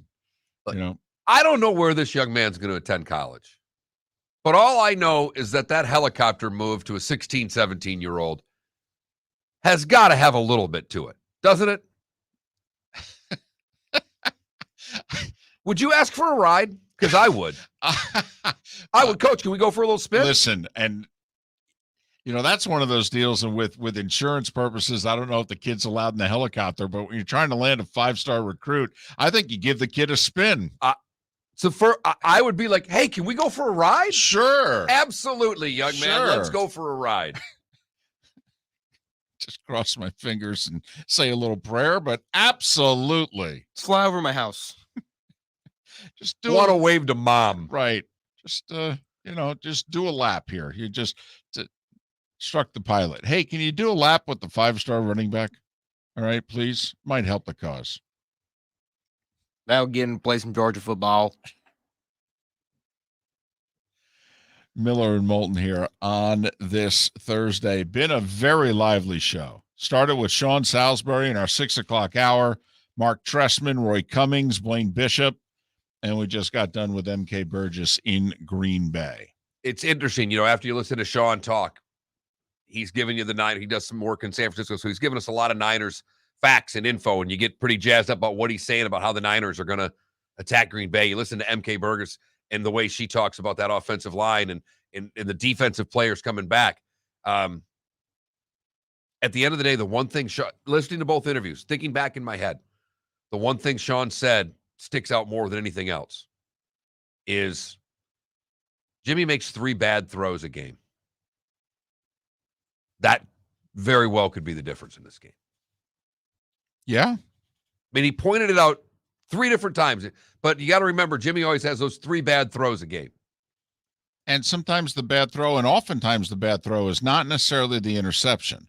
It's the big play that's there that the quarterback doesn't make. Like, I don't know how many people remember or have seen the highlights of the Chiefs Super Bowl win over the Niners. But San Francisco had a 10-point lead midway through the fourth quarter of that game. And then Chiefs started hitting some big plays. And when they took the lead, the Niners obviously had the ball with about 3 minutes to go. And Jimmy had a wide receiver wide open on a post for a touchdown. 2 steps clear of the safety. I mean, there it is. It's the stuff you dream of. It's all of us who played golf and envisioned this, 5-footers for the Masters or whatever the case may be. I mean, Jimmy had it. There you go. Guy run a post pattern. He's in the clear to take the lead in the Super Bowl with under 2 minutes to play. Your Joe Montana, Kurt Warner, Eli Manning, Ben Roethlisberger moment there. Overthrew him. Chiefs win. And there's that overthrow. Then there's just picking the wrong receiver, which I've seen happened a lot last week of teams that are losing. Just what you're talking about. There's an open, big, gashing play, and they're taking the other guy. And that could be the difference in this game. Biggest spread on the board is 6. Green Bay a 6-point favorite over San Francisco. This is the 3rd time with Aaron Rodgers that the Packers are the 1. Neither time previously did they make the Super Bowl as the 1. 2011, they went 15-1. They were the defending Super Bowl champions. Eli and the Giants came in as a 9-7 NFC East championship team and beat them. And then Coughlin still has frostbite from that game. No, that was the 07 game. Oh, sorry. And then there was last year, of course, when Brady and the Bucks came in and knocked off the Packers as the 1 seed. So it's the same deal. They had the bye. They're the 1. They're at home. They got it all lined up. Arguably, they're getting healthier this January than they were last January. They had a cornerback injured last year. They had a linebacker injured last year. They had an offensive lineman injured last year. In theory, what are they getting back this year? Bakhtiari, Jair Alexander, Smith. All right, they're getting healthier. They really do look and sound an awful lot like last year's Bucks, who were getting healthier as the playoffs were moving on. You know who else is getting healthier? Tennessee Titans, and not just Derrick Henry. We talked to Blaine earlier, Blaine Bishop. He talked about that O-line is as healthy as it's been all year, and that O-line was a mash unit for most of the year, David. Believe they played the most players in the league. Right. I mean, listen, Cincinnati could go in and win, and the doubts that many of you have about the Titans, could be affirmed. But they did just accomplish getting the 1 seed in the AFC, and they did it by dealing with, in theory, the most injuries of anyone in the league. And they did it by playing over half the season without Derrick Henry. I mean, if I had told you, Mark, we're making our before the season predictions, and I look at you and I go, just so you know, Derrick Henry's going to get hurt week 8 and he's going to miss the rest of the regular season. Tell me how you think the Titans are going to do. I would have thought that best they'd be a 500 team the rest of the way, even in a bad division, but they were not going to be the 1 seed. They're probably going to make the playoffs, but they're not going to be the 1. Well, in your case, you probably would have said, well, then I think the Colts are going to win the South. And obviously Tennessee was able to hold off Indy and then some.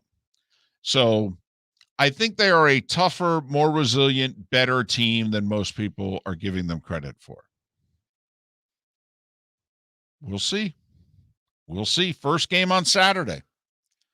Titans a 3.5-point favorite against the Bengals. Then the Packers a 6-point favorite against the Niners.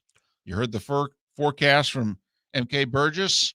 It'll start around 15 degrees at kickoff in Green Bay. It'll get down into probably the high single digits by the end of the game. Will that affect, by the way, Jimmy G's injuries? I mean, will it help or hurt the fact that he won't be able to feel his thumb on his throwing hand? I can't think it's going to help. I can't think it's going to help, David. I will say, if Cincinnati does go in there and win, and not to take anything away from your love affair with the Titans, right? But the national bromance that will have blossomed, because Joe Burrow is already starting to become, your mom knows who he is. He is slowly moving from the star to the superstar part of his life. It would go a long way with a win this weekend. A long way. And then, of course, the Bucks and all their injuries, 3-point favorites against the Rams.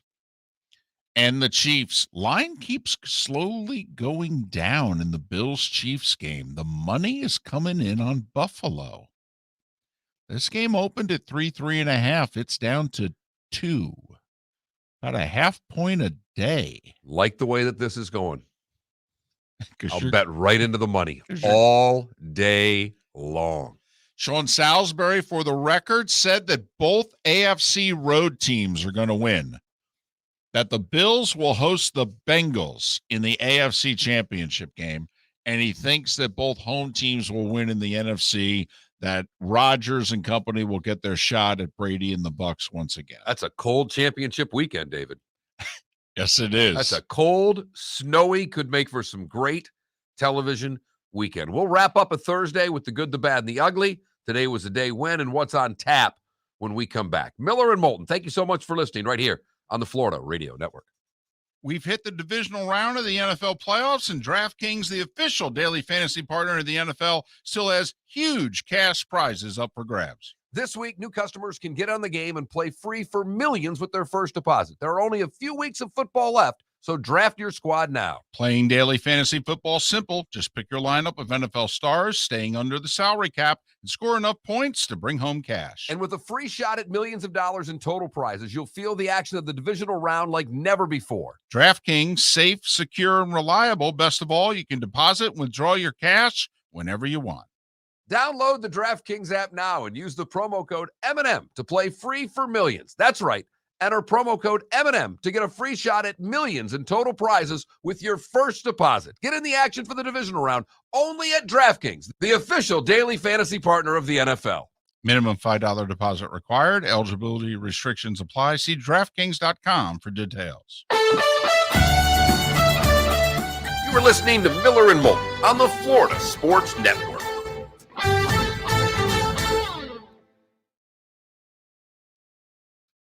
With all due respect, Mello, Debbie, what the hell is David going to do in Green Bay for a week? What in the hell is that?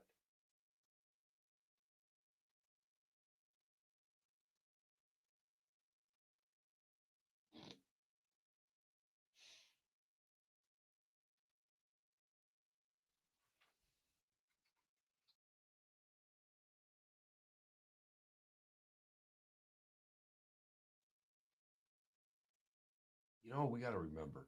I'll remember this when we start getting into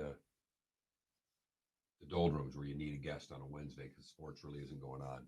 That Super 70 Sports guy. I mean, this is the guy that started this thing. Rick Cobb's his name. He'd be a good interview. I've read some articles with him. He's pretty funny, obviously. Okay.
She got checked by that car. My God. Yeah.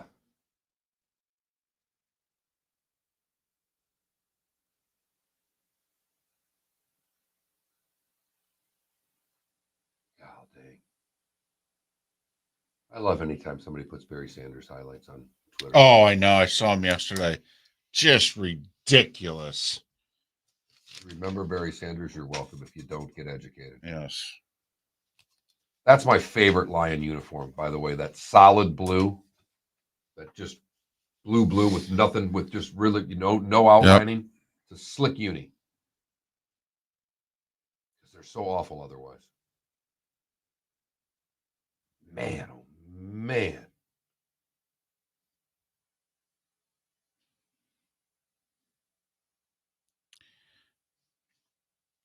I will say this, Bourbon.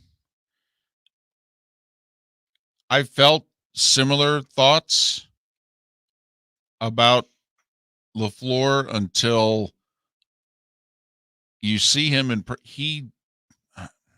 telling you, in the years that I've been doing this, the best game day coaching I've ever seen was Matt LaFleur this year at Arizona, when their injuries had injuries.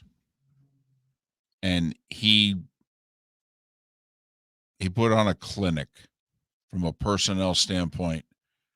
And then remember, he lost Tanyan in the second quarter of that game, blowing out his knee. 30 seconds. Another day, Gators just hired a Sean Spencer. I text D coordinator. I just texted McBain. I'm sleeping. And said, they're hiring 8 people for Okay, 10 seconds. And what have you.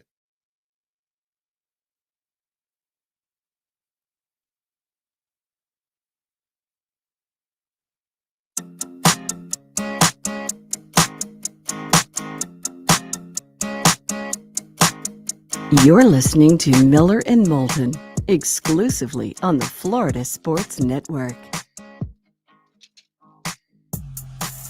As we're approaching 20 minutes before the top of the hour, thanks so much for being with us. Miller and Moulton, the Florida Sports Network, the Florida Sports Network.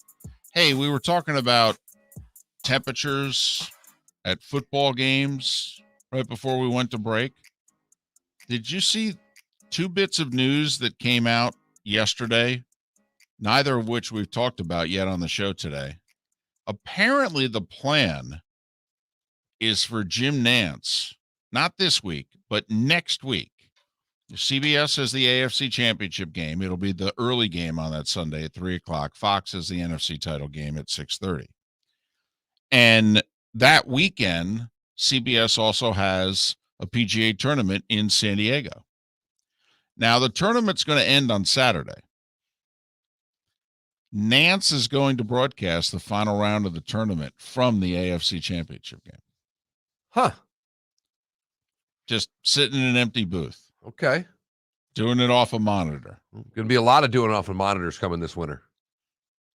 Because the other news that came out yesterday was, NBC's decided not to send anybody to the Winter Olympics. No broadcasters. Nope. They're all going to do it from studios in New York and Connecticut. Yep. That would suck so badly. I know.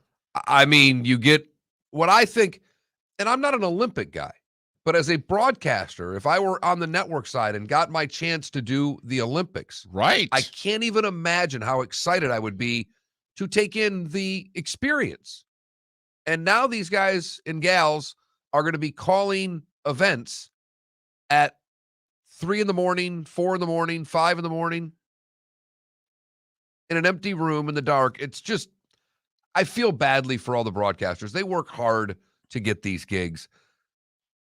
Would be nice if they were able to do them on site. Also, how much harder it is. I mean, you especially having done hockey.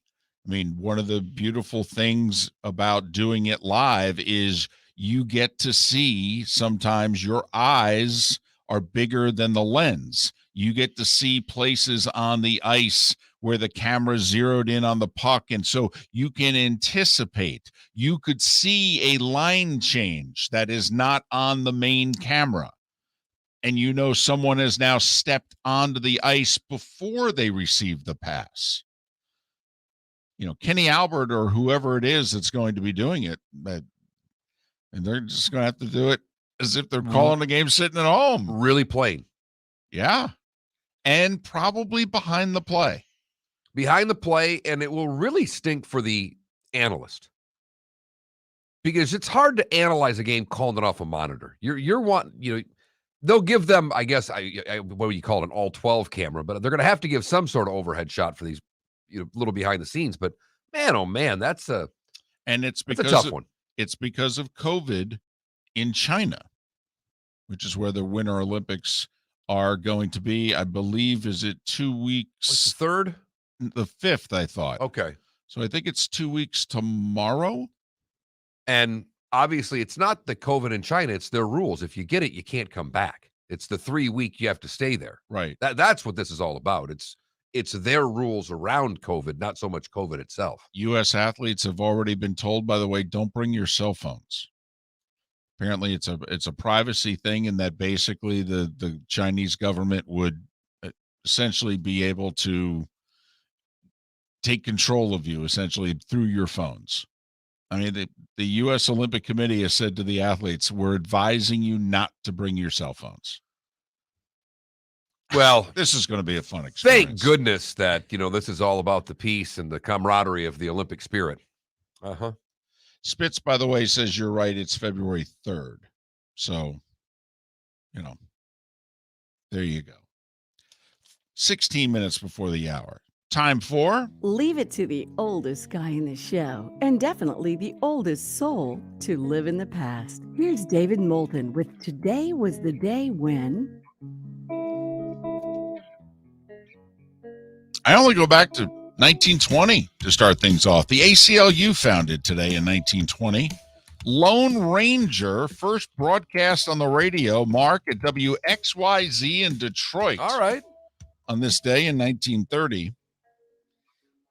Inauguration Day is January 20th, and I think most of us know it to be, it's Inauguration Day every 4 years. Well, it didn't start to be Inauguration Day until FDR's second term. March 4th used to be Inauguration Day forever in our nation's history. And then, for whatever reason, it was moved to January 20th in 1937. A very dark event took place 80 years ago today. The Nazis held the infamous Wannsee Conference, in which literally at the conference, they decided to exterminate all the Jews in Europe. And they had numbers listed as to how many it was going to take. Awful. 1949, Mark, it was the first time that the inauguration parade was televised. Once again, showing the importance of parades. Right, in parades America, are big. because the parade was televised, Mark, 4 years before the inauguration was televised. Truman's re-election, although really his election, because he wasn't elected the first time, Truman's inauguration parade was televised. Eisenhower's inauguration was televised 4 years later in 53. So it's kind of like the Rose Bowl. The parade first. Right. Then the game second. There you go. Right. 1964, Meet the Beatles. Their first album released in the U.S. Listen to that so many times. Holds up pretty well, huh? Yeah, it was one of those that was on. And you know, Aunt Renee had that. My godmother is only 10 years older, 10 years older than me. So going to their house, it was, you know, listening to Aunt Renee's albums and Uncle Larry's albums and rocking the Beatles all the time. 1968, the Houston Cougars with Elvin Hayes knocked off UCLA in the Astrodome 71-69. The game was nationally televised. Prime time, first ever prime time broadcast of a college basketball game. This is the game that is considered much like the 58 NFL championship game between the Giants and the Colts as to kind of bringing the NFL into the modern era and making it a national sport and all that. This basketball game is given that consideration. It was called the game of the century. Not only did Elvin Hayes outplay an injured Lou Alcindor, but they snapped UCLA's 47-game winning streak in the process, 71-69. UCLA 2 months later would beat them like a drum in the Final Four. 1971, Mark, Marvin Gaye released What's Going On. I was wondering if you were going to have that. That was one I was already ready for you in my omissions to add that. I'm very impressed that you put that in today. Well, he and it were pretty spectacular. Well, and it was a huge change, too, because this was not Motown music. This was social change. This was doing something he'd never done before. Right. Berry Gordy didn't want to do this album. 1980, two big events. First off, it was Super Bowl 14, the last of that dynasty for the Steelers. The Steelers beat the Rams 31-19, had to come from behind in the fourth quarter to do it. Bradshaw, the MVP. He threw that iconic touchdown pass, the post to Stallworth to give him the lead for good. Also, earlier in the day, Mark, President Carter announced that the U.S. was boycotting the Olympics in Moscow. Now, think about it. It's January 20th, 1980. What's about to begin 2 weeks later in Lake Placid? And it was with that Eric Heiden and the hockey team did what they did. And obviously, we kind of learned this more from the Miracle movie because I don't remember it at the time, but they were scared to death that Russia was going to pull out. Oh, yeah. Yeah, pull out entirely from the Winter Olympics. I think if they had more time, they would have. Yes. Like the hockey team, I think, was already in the States. Yes. And they just decided we're going to kick your ass and everything and show you that way. Right. Didn't work out so well. 1981, Reagan inaugurated, which means this was the day 41 years ago that the Iran hostage crisis came to an end, because about a half an hour after he took the oath of office, the hostages were released after 444 days in captivity. 40 years ago today, Mark, Ozzy Osbourne bit the head off a bat on stage in Des Moines. That's rock and roll, baby. I don't know what to tell you. Dan Marino and the Dolphins lost their lone Super Bowl today to the Niners 38-16. The Rock and Roll Hall of Fame mark on this day in 88, the Beatles, the Beach Boys, Bob Dylan, Berry Gordy, and the Supremes. That's a pretty good day. Oh. My question is, it took to 88 for the Beatles? When was the first Rock and Roll Hall of Fame class? No, that's the first class. Okay, thank you. Thank goodness. I'm like, wait a minute, what? 89, Mario Lemieux scored his 50th goal in his 44th game, becoming only the second player to score 50 goals in less than 50 games. That Gretzky guy did it about 4 other times. Let's see. WB Network debuted on this day in 98 with Dawson's Creek. That holds up pretty well over time. Breaking Bad premiered on AMC 14 years ago today. And that infamous NFC Championship game with the blown call, Rams and Saints, was 3 years ago today. Couple of birthdays, that's all. Bill Maher, 66. Buzz Aldrin's 92. Ian Hill from Judas Priest is 71. And Paul Stanley from Kiss is 70. Paul Stanley is 70. Tyler Hero's 22.